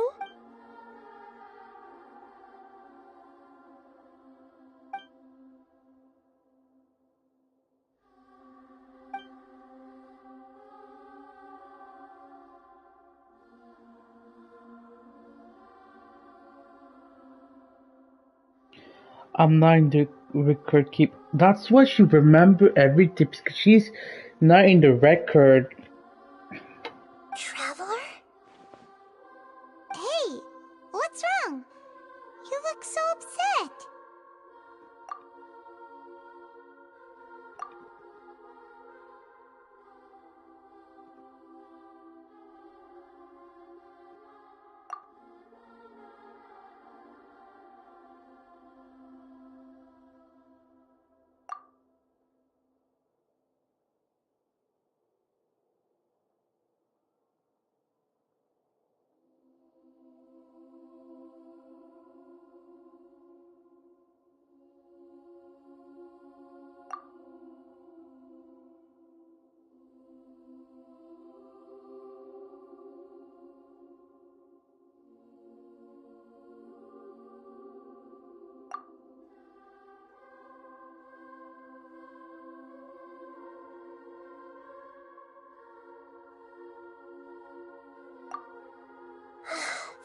quite a story. So, this puppet known as the Balladeer erased himself from Irminsul, hoping that he could change the past. But how was he even able to do that? As the traveler said, he very nearly became Sumeru's deity. Admittedly, I remember it a little differently. I don't recall finding anyone inside the machine after we defeated it. Nevertheless, it does make sense. If someone were to successfully erase themselves from Irminsul, the world would change to reflect the new reality. So, you believe this person really existed, and we just don't remember him because... well, because he literally changed the world? Yes. Theoretically speaking, it is possible to do this. But the Traveler comes from a world beyond to that. That's why there's no information about her in Irminsul. And it also explains why any changes to Irminsul wouldn't affect her. So if there's anyone in the world capable of retaining memories from a past that has been rewritten, it's you. It's quite incredible when you think about it. She's belonged to that, so she remember. That's what she remembers about Lord Ukudate, I think her name is. And yeah, these two. Paimon's having a hard time understanding this Balladeer guy's motivations. Why did he do it? I can only make inferences based on the information we've been given. As for what kind of person he was, only you remember that. Hello? Hello. Did you finish the thingy? No, not yet. Oh. When you finish it, don't call my phone because my mom took my phone. I don't know why. Why? I don't know. That's the thing. You want my phone? No. I don't want to know. Why though? I'll find some interesting stuff there that I do not want to see yet. Yo, like Eula's ties? Actually, I do have a lot of Eula's photos. Oh my god, Scaramouche's story! And the story quest is so sad. Just text me in my PlayStation so she doesn't have to find out that we're talking to each other, okay? Wait, give me a second. Okay. Hello? Hello? Okay, Naval, okay? I'll be back. I'm gonna eat. Okay.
Come back, guys.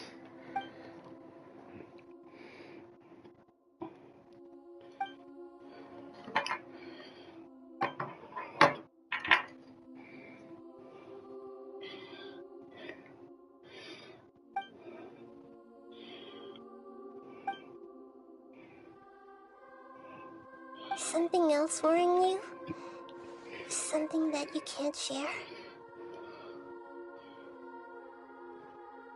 It couldn't change the fate of the ones who had died, right?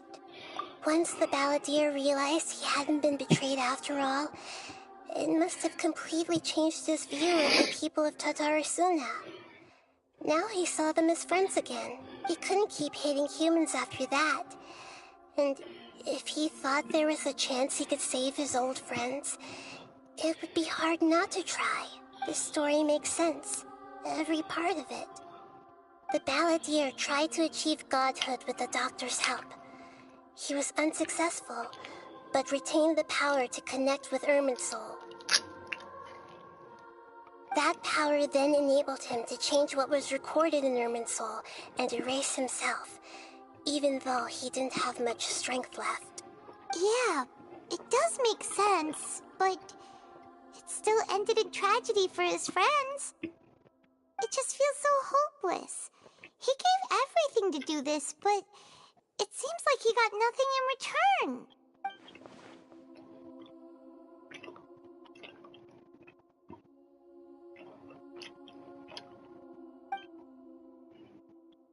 Please wait a moment. I want to check something. Found it. This should be the one. It turns out that I have a strange way of confirming everything she has told us. What is it? A record from a personal collection. It was tucked away in a corner. You should take a look.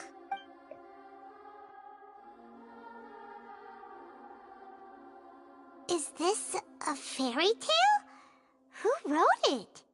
I authored this record myself. Huh? You wrote a fairy tale that somehow has something to do with the balladeer? When combined with the traveler's narrative, it's clear that this story is an allegory. Everything in it is a symbol for something else. Hold on. So this record survived from the past? Yes. Any information about the balladeer or the kabuki mono and other records will have been changed. But I wrote this story in a way that means it was left intact. Changing the information in Irminsul changes to that. But Irminsul can't change information that was well hidden in advance.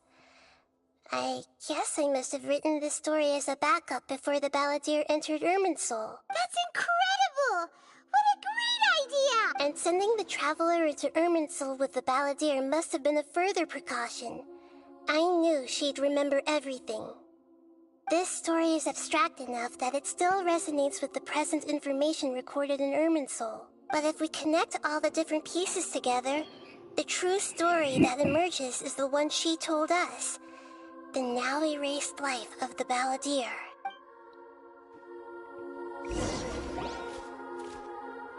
There was once a lone monster draped in fox fur.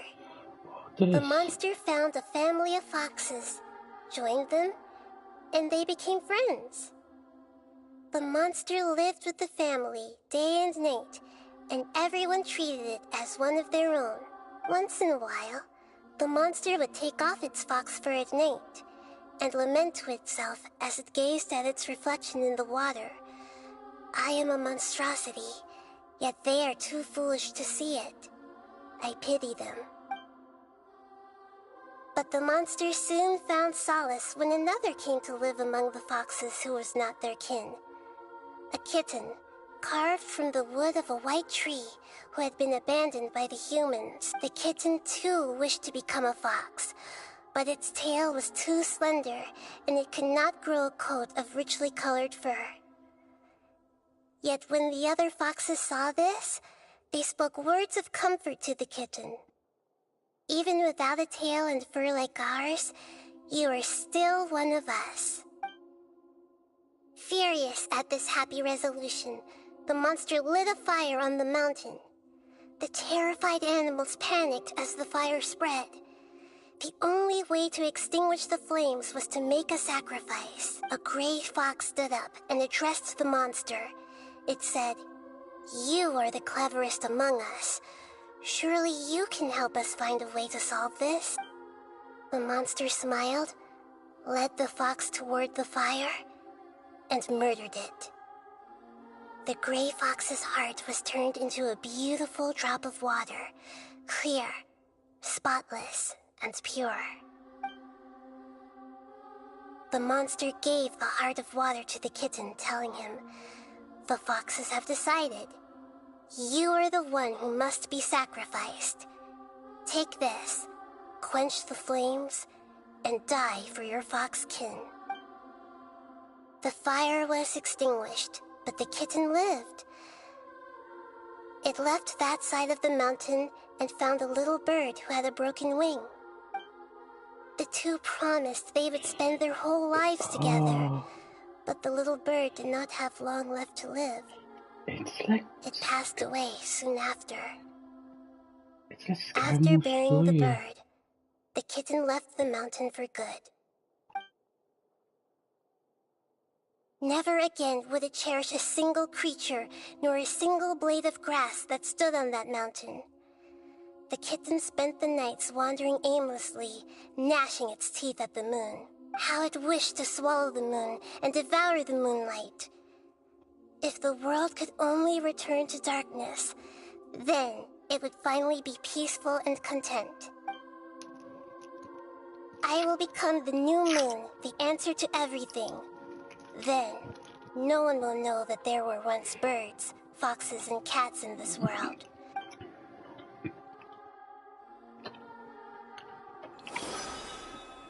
We solved it! I remember now. This is not just the Balladeer story. It is his very own memories. I made a backup so that it would be preserved no matter what happened. To become a god, he was experimented on and modified countless times. It was brutal torture, and the only reason he was able to survive is that he was a puppet. This memory was extracted from him by the scholars. Presumably, they kept it to have something to defend themselves with. Creating a deity was just the first step. Some of them wanted to be able to control it. That's why they backed up his memory for later use. I buried it deep inside one of my own dreams, and then hid it inside an allegorical story so that it wouldn't be altered. It's hard to believe that this person really existed, let alone that he tried to get rid of us on more than one occasion. Paimon has no memory of him at all. He completely vanished like a puff of smoke. The Balladeer agreed to help me look for information about the Descenders, and although he was unsuccessful, he still helped you. Before he vanished, he confirmed an important detail. That Conria was where your twin first came into this world. Yeah. We still don't know how the change to Irminsul will affect the senior ranks of the Fatui, but in all likelihood, they won't even remember their own Harbinger. We still don't know how to change Hermes will affect the senior rank of it, but that they won't even remember their own. It sounds like Paimon wouldn't like this guy a whole lot if he was still around. But still, Paimon doesn't like the way it all ended that much better. This is why wisdom alone cannot answer all our questions. We look, we see, and we comprehend, but the question still troubles us. So the answer is not everything. People yearn to find the truth and then conquer the troubles they face. When you give someone the truth, you give them a chance to choose their own destiny. To others looking on, this may seem like a pointless endeavor, but for him, the chance to act on his desire to disappear must have meant a lot. Never forget that even when we walk beneath dark clouds along a road filled with suffering, the light of wisdom is always there, guiding us toward a better destination. And that is what you have been doing all along. Yeah, Nahita's right. Cheer up! go get something to eat. We can pick up this heavy conversation again later. Good idea. Paimon, why don't you take her out for a walk to clear her head? You got it! Come on, Traveler! You need to get out of your head for a while. You'll feel much better after taking a walk. Let's go get a snack from one of the stalls in the Grand Bazaar!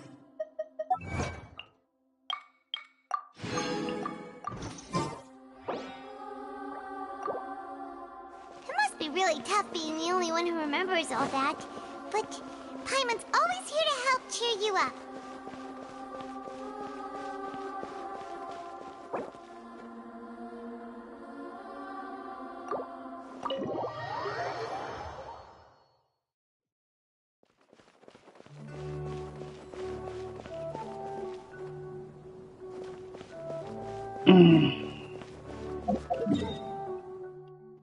I'm gonna just do that. After this, I'm gonna stop.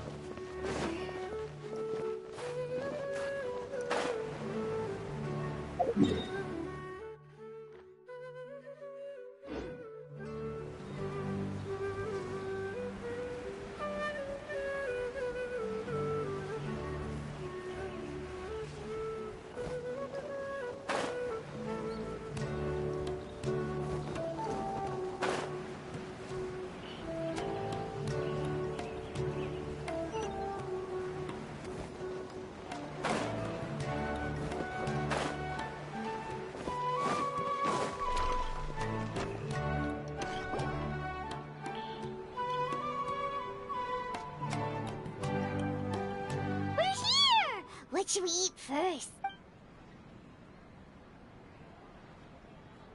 Hey, are you gonna answer or what?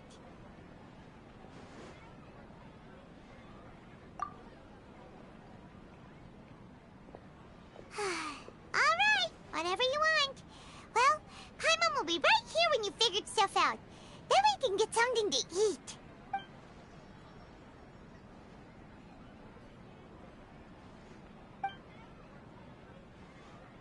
What is it?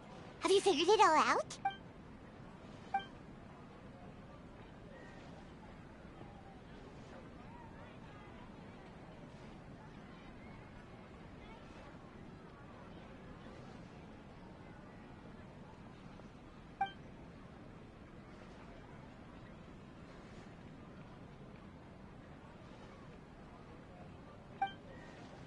Why'd you jump up all of a sudden?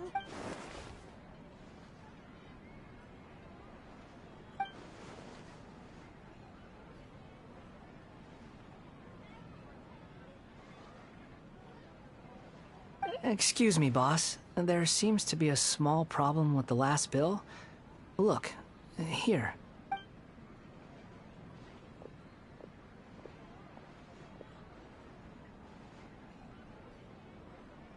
Hey! Hey, wait! Hmm? You mean me? No, not you. That kid! Didn't you see? Little rascal grabbed my last 2 fresh Sunsettias and ran. Look, if you're gonna help out here, you can't keep spacing out, okay? What is it? Work's too boring for you? Or has the big city got too many distractions? I wasn't paying close enough attention. Sorry, boss. I think you're right. Maybe it's the city. It's so exciting. It can be hard to focus. Who's that guy? You know him or something? He's who? You're a strange one, kiddo. You say you don't want any money for helping out here, and then when I actually give you some work to do, you keep letting yourself get distracted. I don't want to take advantage, so I'm happy to pay you what I'd pay anyone else. But if you keep acting like this, pretty soon I won't be able to afford to. No, please. I mean it. You don't need to pay me anything.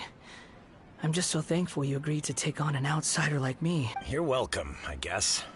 But I got bigger things to worry about. Look, we're all out of Sunsettias, and I promised the lady down the street I'd deliver a fruit bowl this evening. Leave it to me. I'll find some more. Just a moment. I'll be right back. Stop. I'm gonna level with you, kiddo. I've never met a worker who said they didn't want a wage before. And at first, I got greedy.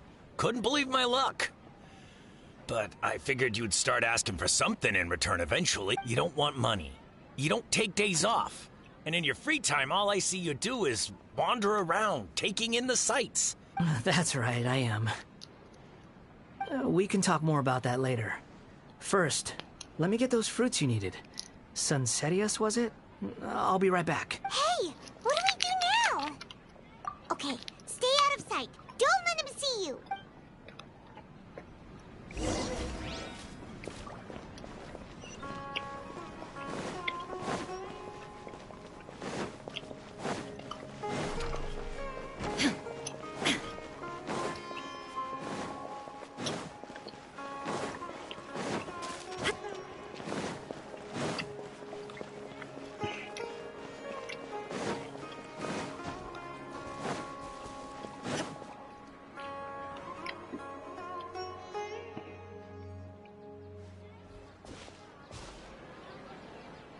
Yeah, this'll do. Even though you say he's the balladeer, what are we planning on doing? Stealing his Sunsetius? Isn't that a bit too cruel? Oh, alright. This should be enough. Guess I should wash them before I take them back. Huh? You two over there. Is there something I can help you with? He spotted us! You've been following me all the way from the city. I'd have to be blind not to notice. Have we met before? No, we haven't met. But you know me? I have no recollection. Are you absolutely sure? Sorry, but I just can't take your word for it. A puppet? What makes you think that? Huh? You were right! The look on his face! I guess you do know me after all. That is not something I share with a lot of people. Look, I'm just a wanderer. But seeing as you've gone through all this trouble to track me down, I'm sure whatever it is must be important. Okay, but please let me deliver these goods to my boss first. Are you really working for that guy? He said you don't want any more for it. Is that true? Yes, I ran into him out in the wilderness during a storm, and he let me take shelter in his cart. In return, I said I'd be his helper for a while. That's oddly nice of you. Let me take these back. Then I'll come with you. Okay. Then let's return to the city.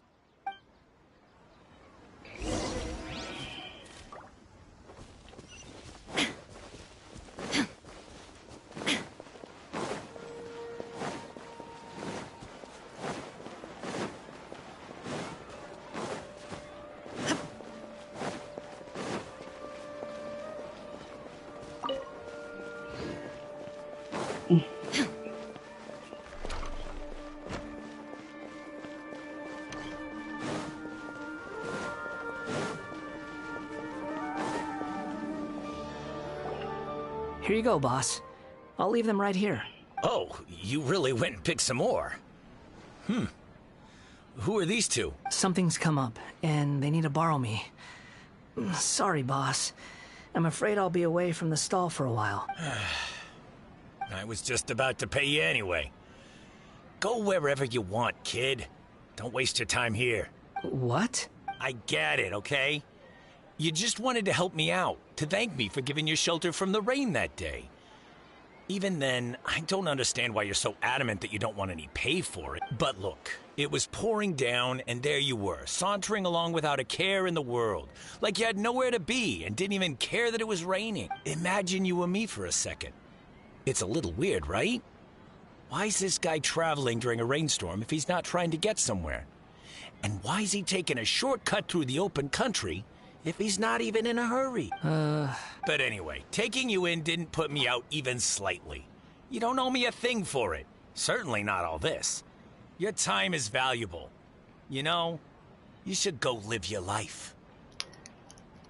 But I don't...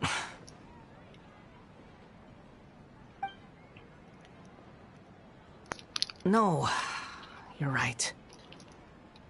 Then I suppose this is where we say goodbye. Thank you again for taking me into the city.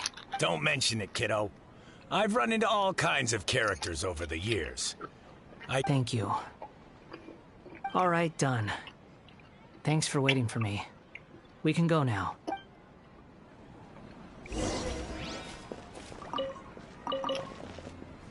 Don't worry about. I took your vegetable. They're mine now.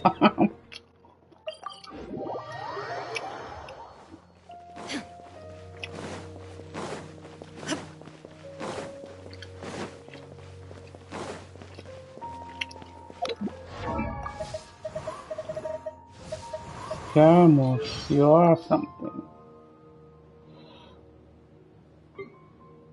The wind rises. Unnecessary. Ha! You even want this? I'm used to this. Nothing worth mentioning. Why are you even here? Worthless as expected. Falling into the abyss. Worthless as expected. Hey, it's like Xiao.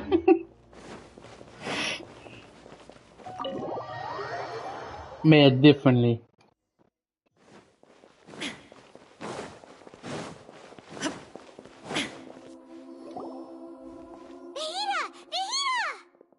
What's wrong? Huh? Are you? Hello. I do apologize for the sudden intrusion. We found this guy in the street, but he doesn't seem to remember anything. So, yeah, quite an eventful walk. You say that you're trekking across Teyvat to train yourself. Many other Inazumans who describe themselves in this way call themselves Shugenja. Why do you refer to yourself as a wanderer? Well, it seems more relevant in my case. To me, it sounds like a plant with no roots. But these two claim that they know me, and that I have a hidden past unknown even to myself. I wouldn't call it the past, but rather... this is a difficult one to explain. I don't like to rely on using terms like this often, but in your case, it seems that it ought to be called, previous incarnation. Oh, like a past life or something? Yes, something far more distant than the past. So far away that you cannot perceive it. Okay, I have to ask. What was I like in my previous incarnation? Oh, okay. I see. They're like, oh, that's kind of difficult, you know? You want to tell me, but you can't bring yourselves to say it. Looks like I didn't have the most wonderful existence in my previous incarnation. If it's that difficult to talk about, I have no doubt it will be just as difficult to hear, but I'll be able to handle it. Please, tell me the truth. Is truth something you care a lot about? Yes. Then I'll be straight with you. In your previous incarnation, you did many things that would be considered evil. You nearly died because of what other people did. And many died because of you. As a non-human being, you hated gods and humans alike. You drifted from place to place, never able to settle, even where you found status and identity. You adamantly believed that you were missing a heart. Actions rooted in persistence sometimes bear bitter fruit. Sometimes, you have to let parts of yourself go, or you'll never be happy. I gave everything I had, but it barely changed history at all. In terms of the outcome alone, that's true. I don't think I can judge everything I've heard purely in terms of right and wrong. Each choice a person makes belongs to a specific place and time, a chain of cause and effect, a cycle of karma and consequence. That is the nature of truth. If one thing is right, its opposite must be wrong. And yet, dichotomies like this are not enough to explain the world in all of its complexity. It seems like my previous incarnation wasn't the most likable individual. We're not trying to hurt your feelings or anything, but yeah, we weren't your biggest fans. If we were enemies, why are you trying to help me find the truth? This is so frustrating! This guy's supposed to be our arch enemy, but now he's just some random stranger we met on the street! He's got so much to answer for, but we can't make him talk because he doesn't remember anything! What a weird situation! Lesser Lord Kusanali, as the god of wisdom, I trust that everything you told me must be true. Yes, it's all true. I can even show you the memories themselves, if you're willing. Please, I want to see them for myself. I want to experience my own transgressions. Even though it will cause your present self great mental anguish? I'm just a puppet, with no heart and no name. There is nothing in this world for me to cling to fill the void within me. Except maybe these sins that can never be undone. Very well. As you wish. Wait, shouldn't we go with him? This one's kind of on us for bringing him here. Don't worry.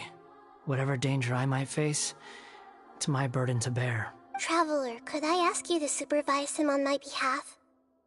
Oh, good point. Given your, unique situation, we'd better keep an eye on you. Understood. Thank you. Now, prepare yourselves, everyone.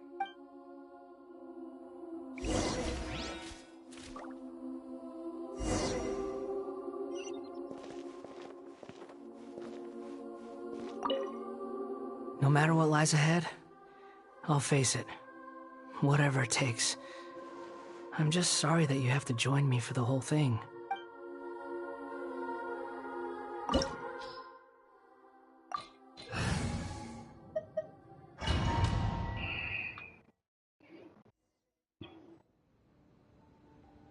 This looks like Inazuma. Right now, you're in a dream I created using information extracted from your memories. These memories will show you the raw truth, but be aware that enemies may react just like in the real world. Please be careful. Sounds like an immersive experience. It's a good thing we came along. You don't need to do this for me. I don't deserve your protection. We never give up halfway. Well, we had to once, but that was your doing. All right. Thanks. Wanderer, this is the Shake Pavilion. In your Balladeer incarnation, this is where the Electro Archon placed you after your creation. You had a great many memories here. Is that because this is kind of like his birthplace? You could say that, in a sense. You'll see why shortly. I hear footsteps. This place is huge. I can't believe the landslide didn't fill it in. I wonder who built it. The Crystal Marrow Miners? No, there's no way. Look at this exquisite construction work, and so well preserved, too. No mining crew would be capable of this. There's someone passed out on the ground. Who are you? You're awake. What happened? How'd you get stuck here? Are you injured? Not a scratch. And these fine clothes.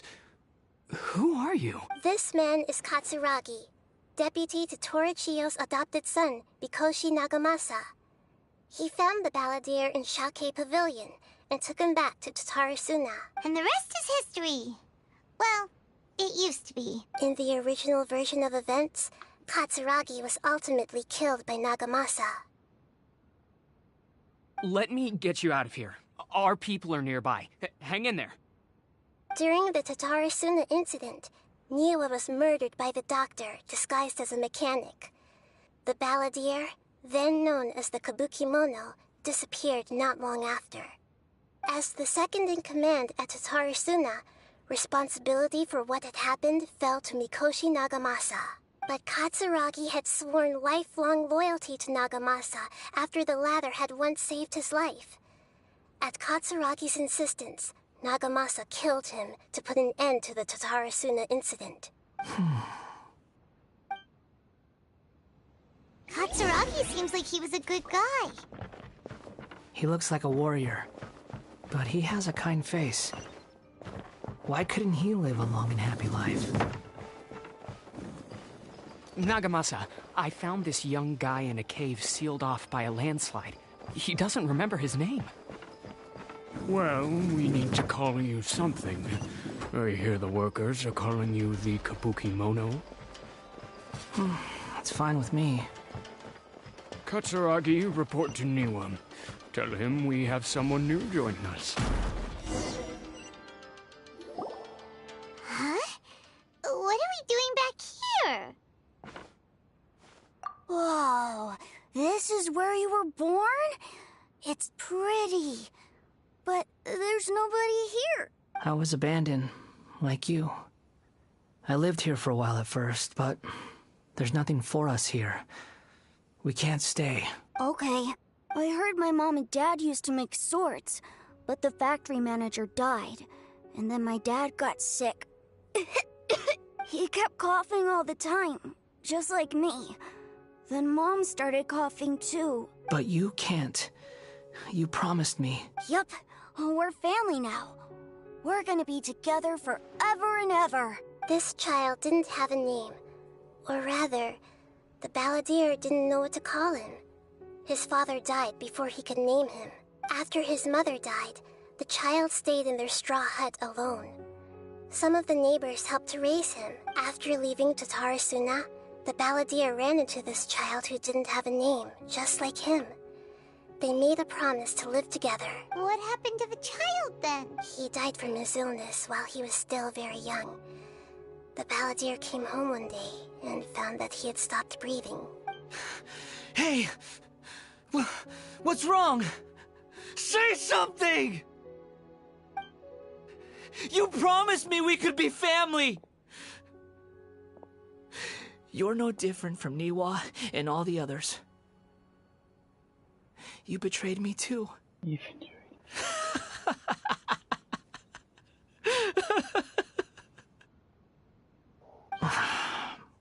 The voices have gone. It looks like the memory ends here. Let's keep going.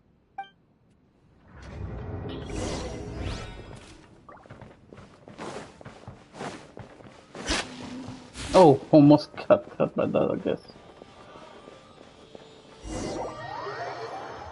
You do realize you're blocking my path. I come not to obstruct you. I've been waiting. Just what you are truly is a weapon. One that could be wielded with an iron will. Or continue to drift aimlessly. Are you trying to win me over? Long-fated rebellion has begun. Why not take your place at the banquet and join those who shall feast? My work. Clouds high. The birds call. One with nature. Miscalculated. Time to go.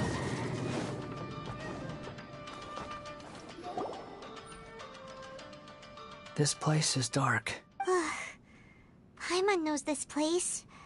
It's the Delusion Factory in Inazuma. In the original version of events, the Traveler once encountered the balladeer here. Such a creepy atmosphere. And so familiar. Hey, look over there! Well, well, my fair lady. Is this rundown factory and these incompetent fools all for me? Wow. You shouldn't have. Huh. What do you have to gain from belittling your subordinates? You might not want to admit it, but you are a part of this plan. Perhaps you find fighting in the Abyss to be a more meaningful use of your time? Oh, but of course, even this pales in comparison to being experimented on by the doctor. What a sharp tongue you have. Funny how negotiating never seems to be your strong suit. For the task ahead, I suggest you keep your true feelings to yourself. Save your breath. I know what I have to do. I'm sure you think so, but I still think you need to hear it. Don't start thinking you're invincible, and don't let your emotions get in the way. Surely you're not worried about me. I just can't have you getting in my way. You and Child never fail to find ways to complicate things.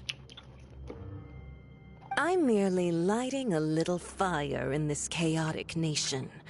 But you, being tossed out like trash, must make you want to destroy it completely. Do you remember the last time you were here? That was a lot of swordsmiths you killed. I'm sure the descendants of the Raiden Gokaden are still suffering the consequences now. Look at you. Oh, don't get so sentimental. Now, give that poor little tongue of yours a rest and stop pretending like you're above everyone else. Bye then. See you at the victory feast. Poor little tongue? She's playing with fire talking to me like that. Who does she think she is? Forget it. Someone might find me here any minute now. I should prepare to give them a warm welcome. The plot does not end here. There is more of this story to come. Wanderer, are you able to continue? Yes. Please don't worry about me. Why are you staring at me in silence? Can't you think of a nicer way to express yourself? I'm under no obligation to be nice to you. Besides, I thought nothing mattered to you except results in your own interests. Isn't that right? Witch? Muddle-headed puppet. You're only number 6 because you can take more abuse than other humans. Do you really count that as an asset? You're about as much fun to be around as a raging inferno. But before we murder each other, it'd be best if we finish our duties.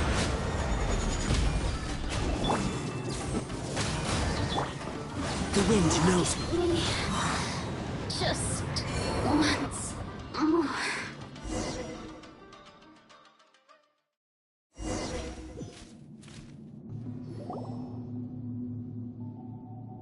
Looks like we have arrived in Sumeru. Is that? Considering that Amorta's sage, Nafis, refused to join this project, I'll take part in the experiment in his place. Welcome. I look forward to a fruitful collaboration. When do we start?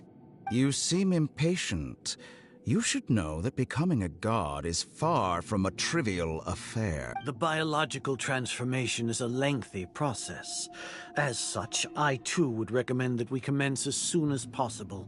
In the event that a successful connection is established, his body will become permanently bound to the machine, and he will be unable to move independently of it. Nothing worse than what I've been through before then, Doctor.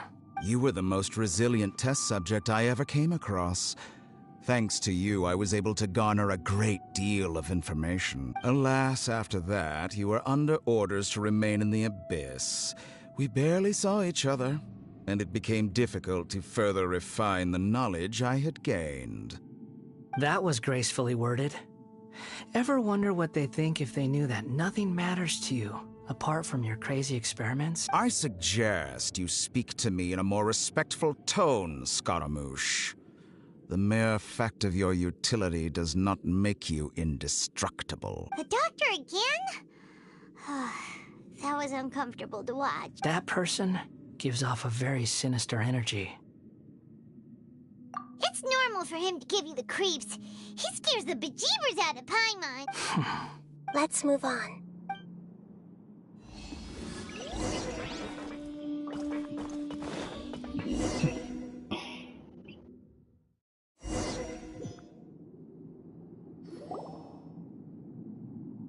You're a god.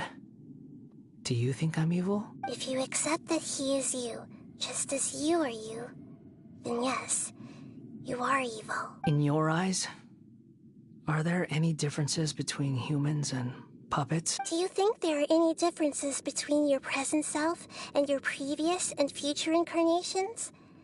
If not, then what are the differences between humans and puppet? Whoever has tasted the joys and sorrows of life in the human realm is human. Whoever has loved and lost, cried with grief, howled with rage at the tragedy of death that eclipses the miracle of life, they are human too. I've seen enough of my past. If possible, I'd like to reclaim the sins that are mine to bear. No matter the consequences, I won't run from blame or punishment. Whatever I am due, let it come to pass. Can you return my memories to me? Huh? But won't that mean you'll lose your current identity?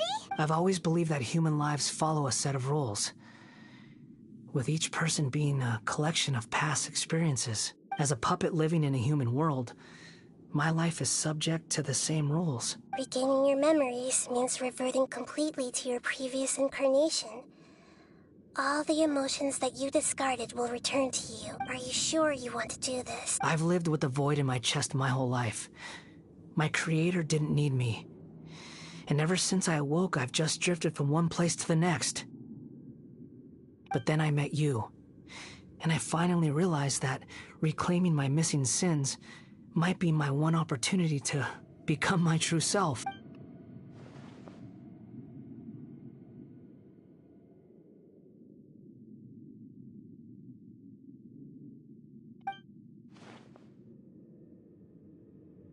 I've always felt I have an innate tendency to yearn for something more, in a way that goes deeper than for most people. But for all my soul-searching as a Shugenja, I've never fully understood it. Looking at it now, it seems that I brought this curse upon myself. So I beg you, grant me this opportunity to gain a purpose, to change my destiny, and end my wandering. Very well. Since your mind is made up, I will return to you that which is yours.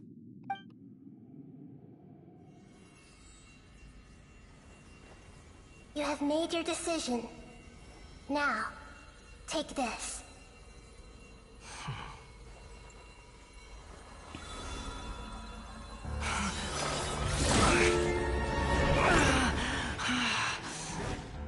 Set him free?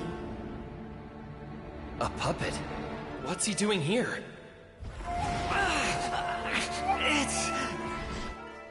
You're a human as far as I'm concerned. Everyone's here. Wonderful. What a fine blade. Nagamasa will be thrilled. This is my...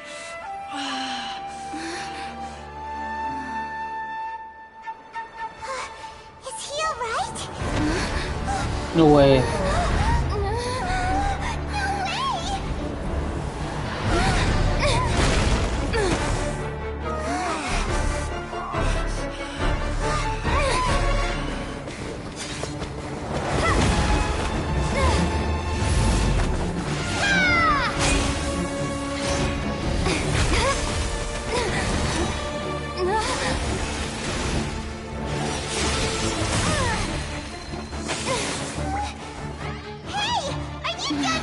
Oh, shut up, Paimon.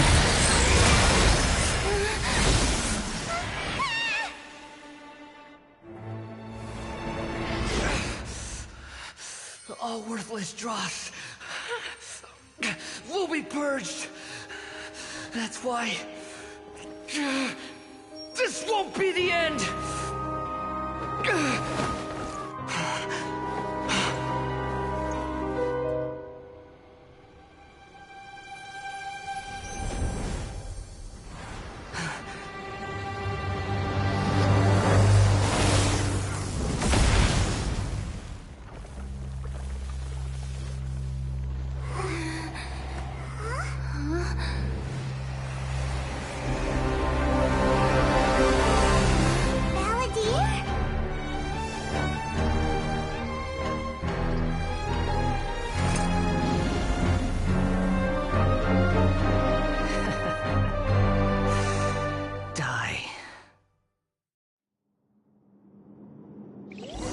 This is trying my patience.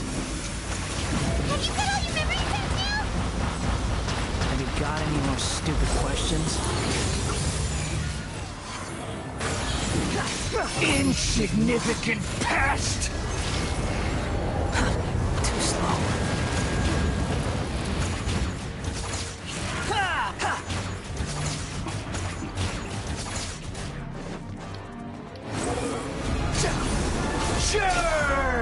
Quit following me.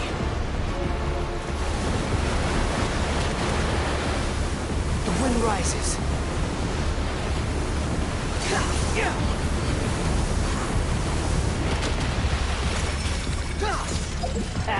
Let me see what things he's using. Oh, no blast. C3, okay. Command, you shall fall. Oh.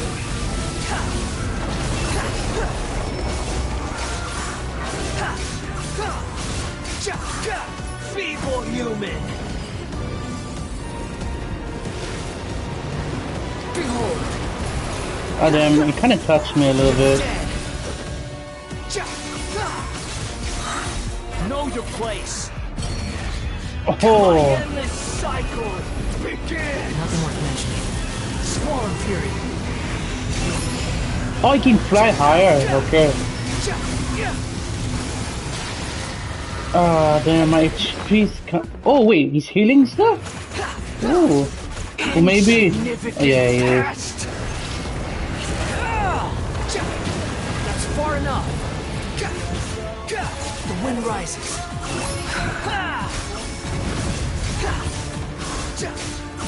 Feeble human.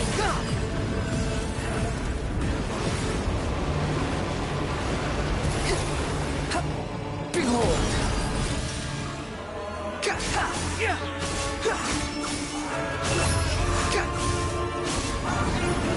Sure. Too slow. The wind rises.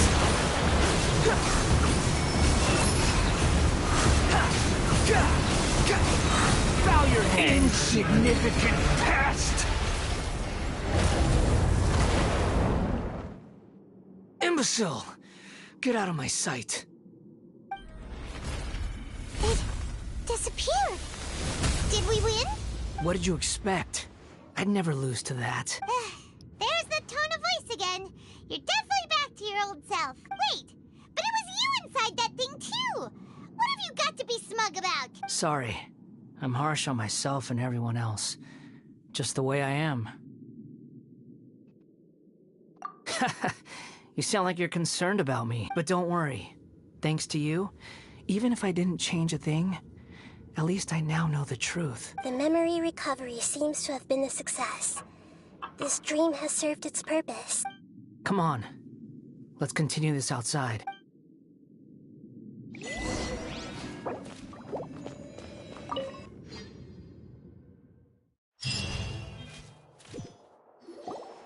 Welcome back, Traveler. Paimon, Balladeer. It feels like we just went on a really long journey. You don't like being addressed by that name? It's fine. But I was just thinking, I should probably change it. After learning about everything the doctor did, there's no way I can carry on using a name connected to him. I'm not planning on returning to the Fatui, and they wouldn't take me back anyway. Recent events will have affected a lot of people, and they might not even remember who the Sixth is. So, you're quitting the Fatui for good? It's like you said, Lesser Lord Kusanali. Everything may look futile, but it wasn't completely meaningless. At least I made a lot of people forget about me. But that doesn't mean your own past has disappeared. Of course. And your main goal, for which you gave up everything you had, you weren't able to achieve it. I hope you can see and understand that. Changing the world, changing the past, changing the fates of other people, these are not simple things to accomplish. What you are looking for is complete annihilation. But this is just a fantasy. Even if the Balladeer is removed from existence, the world will not heed your will. Indeed. How ridiculous. Do you regret doing all that when you've gotten so little in return? Even if I'm completely worthless, there's nothing in the world worth regretting. Lesser Lord Kusanali, you purposely left that information in Irminsul, didn't you? Yes, and I took pains to make sure that you'd acquire that information naturally. Why would you go to such lengths? You trying to win me over too? In all honesty, your past experiences have made you a useful asset to Sumeru and to me. Winning you over was indeed a part of my plan, but before that, I wanted to tell you the truth about your past. If all I wanted to do was use you, then I'd be no different from the doctor. Very clever. I guess you could say that's one of my virtues. Utility to others is what gives me worth. So if embracing my sins is what it takes to make me useful again, so be it. Oh right, I almost forgot. You're the good guys. You're into justice and all that. Sorry if I have a slightly different perspective on things, but I don't feel like I've been duped. The wisest leaders are fated to end up with the best helpers. I can live with that. I'm glad you're able to think of it in that way. Traveler, in the future, I'll continue to search Irminsul more deeply and see what secrets can be uncovered, including the beginning of your twins' journey recorded in Irminsul. What exactly happened before and after that point? I want to know as well. I will try. Traveler. After I dove into the information torrent in Irminsul, why did you go to Inazuma? So that's how you found out whose fate had changed. Well, whatever your reasons, you did me a favor, and I'll do everything I can to pay it back. Borrowing and returning are the only real relationships between individuals. I'll balance the books one day. Don't you worry. That's not true. A relationship between two people is not simply a ledger that can be reset to zero. I think deep down you realize this. People who show up in your life don't just evaporate like water drops and leave nothing behind. There is no such thing as balancing the books. Some things in this world can never be brought back, and they can never be changed, which is why there is emotion in the human world. Everything that you feel is real and lasting, and whatever is missing in you will not be made whole. To be human is to live with imperfections. You can choose whether or not you want to be human. But humans can't live without a heart, can they? Anyway, I gave up trying to become a human a long time ago. You understand what pain is perfectly well, even without a heart. You're just bearing your feelings. The past is set in stone, but you can keep moving on. And the longer your future lasts, the shorter your past will become, until one day, it is but a tiny fraction of your life. Sounds like you've got a future planned out for me. Everything's ended up being pretty darn complicated. Paimon doesn't even know where to start, but the most important thing now is that you need to follow Nahida. Otherwise, all our efforts will have been for nothing.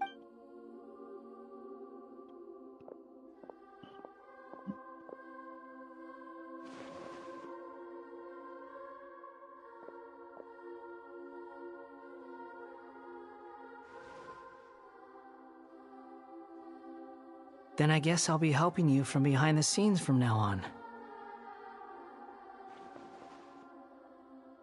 I'm glad that you've accepted our proposal. Why don't you choose a new name to celebrate? Ooh! Paimon wants to pick an ugly nickname for you, too! Why? Because Paimon still doesn't like you that much. Then I hope we don't see much of each other in the future. A name is life's first gift. You didn't say it out loud, but I know that's what you're thinking. The Traveler and Paimon have helped you a lot. If you can't decide on a new name, maybe you can ask them for ideas. No! Paimon only does nicknames! If it's a serious name you're after, it's all yours. Have you got anything?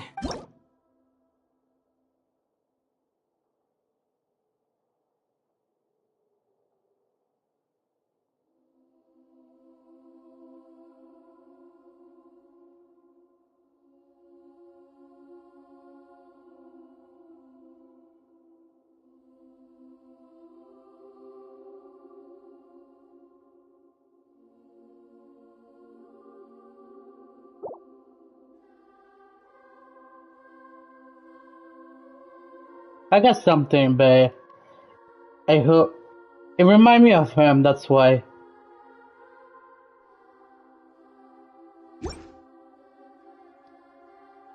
Are you sure? Oh, all right. If you say so. There. Now you have a name of your own. What about a nickname? Are you done yet? Still thinking. Stop rushing me! Take your time. I don't need to see you again until you've thought of one.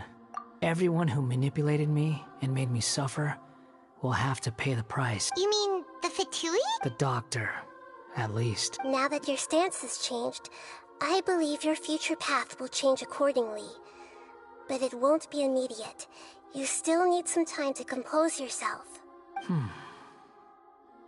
One more thing. There are still some descendants of the Raiden Gokuden living in Inazuma. Some of them know.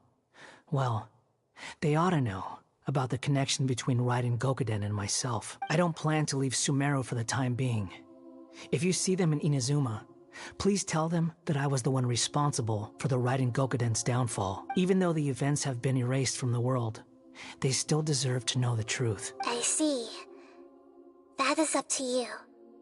Huh? But if we do that, then... It's fine. Let them stab their blades into my chest if they so desire.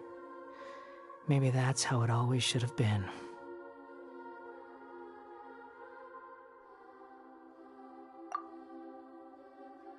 What's that look for? Don't make that face. I know what I'm doing. That day will come. Alright. We're done here. No, that day won't. No. Goodbye, wise deity. And you too. Scaramouche. He's gone. Remind me of Obito. That's why I put his name, Obito. What he went through today would have been like living an entire lifetime in an instant. He'll need some time to calm down. Yeah, true. But even so, after everything that's happened, he doesn't seem quite as fierce anymore. So we can finally go eat?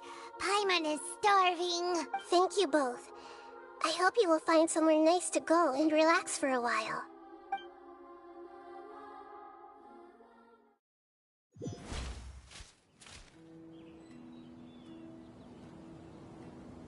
I've got it! I can end my novel with some words from Mikoshi Nagamasa. You mean because everyone else in the story is dead? Yeah! I heard that Mikoshi Nagamasa died at a ripe old age. He's the perfect fit to be the narrator of the epilogue. The dark clouds had dissipated, but they continued to cast their shadow in Mikoshi Nagamasa's mind for decades to come. Then, one night, as an old man, he had a dream. On the night when that prized blade, the Daitatara Nagamasa, was forged, the people rejoiced, and there was painting, dancing, and drinking.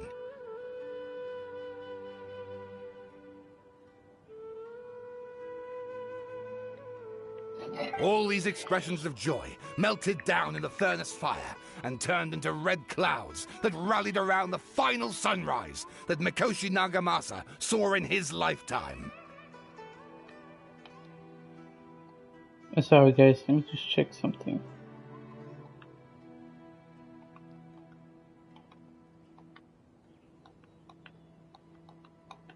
Life is a story too long to be told, a journey that you must walk to behold.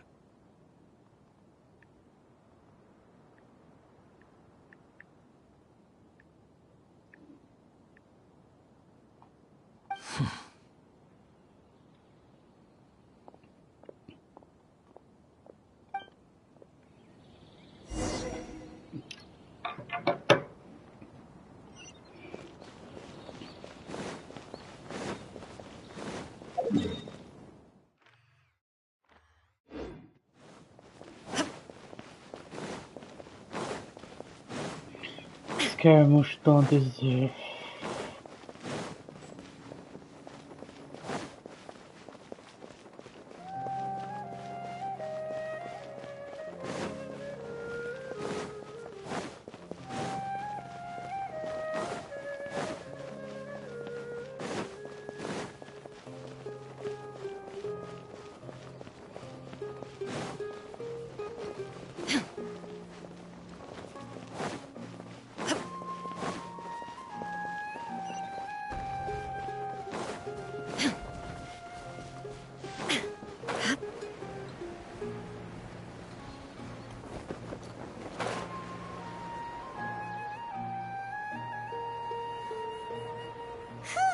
It's about time we had a break.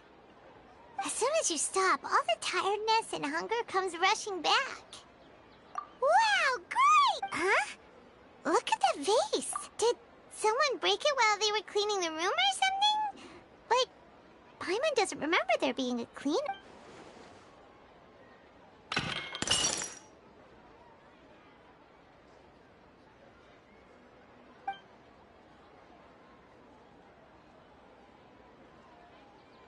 You sound lost and confused. I know why you are troubled. Any who knew of this would find their mind overwhelmed. Who's that? Huh? Is there someone here talking to us? Unfortunately, the fate of Tevat cannot easily be changed. Perhaps a god may have a slim chance, but for anyone else... Who can say? When a small animal runs into a tree trunk, though the tree may sway, it is not displaced. The same is true of fate, like a vase that falls to the ground. Whether it is broken by a cat or by a bird, the result is still a broken vase, is it not? Who are you? How do you know about all this? History does not change easily, but human hearts can. Believe your own eyes. Only that which you see is true. What is unseen is but an illusion. The voices disappeared. And who the heck was that? And what were they doing coming out of nowhere and saying all that scary stuff?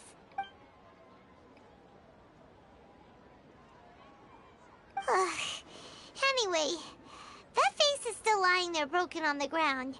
Should Paimon go get someone to clean it up? It feels wrong just leaving it there. Just a moment. Paimon will be right back.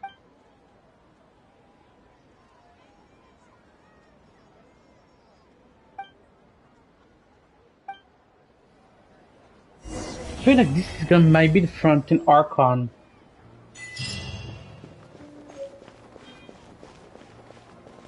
Thank you for watching this video. I hope you enjoyed it. Yeah, I'll see you next time.